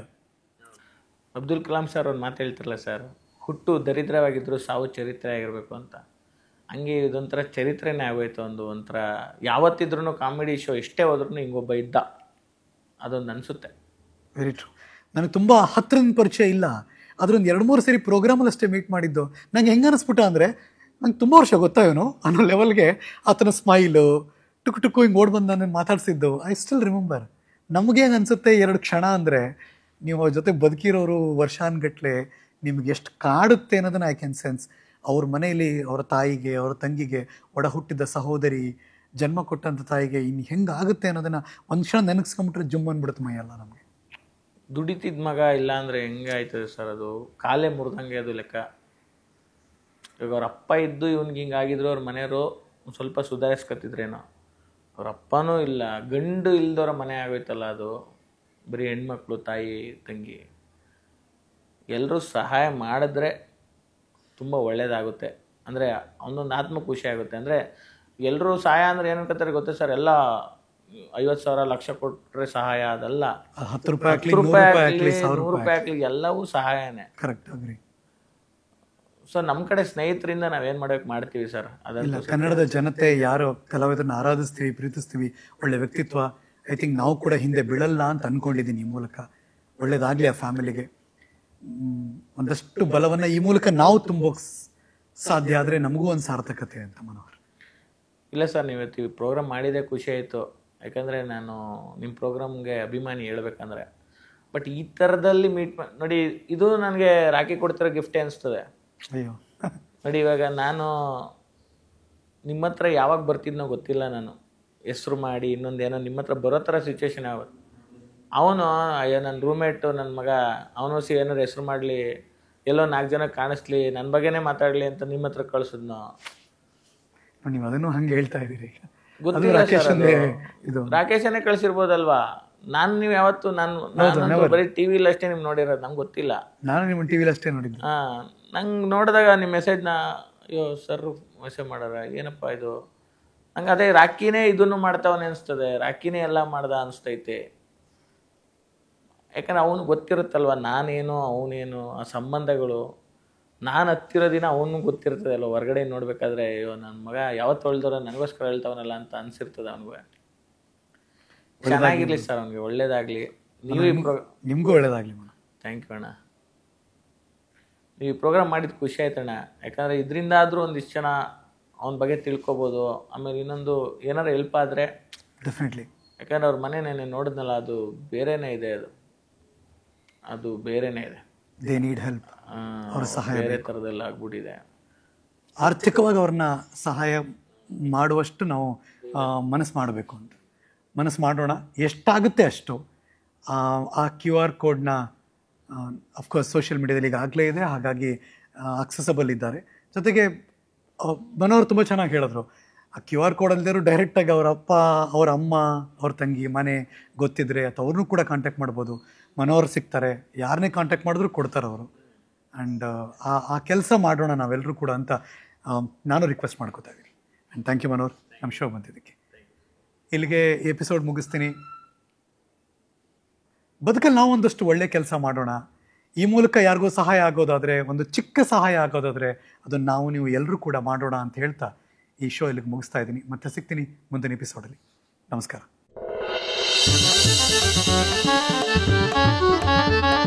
Thank you.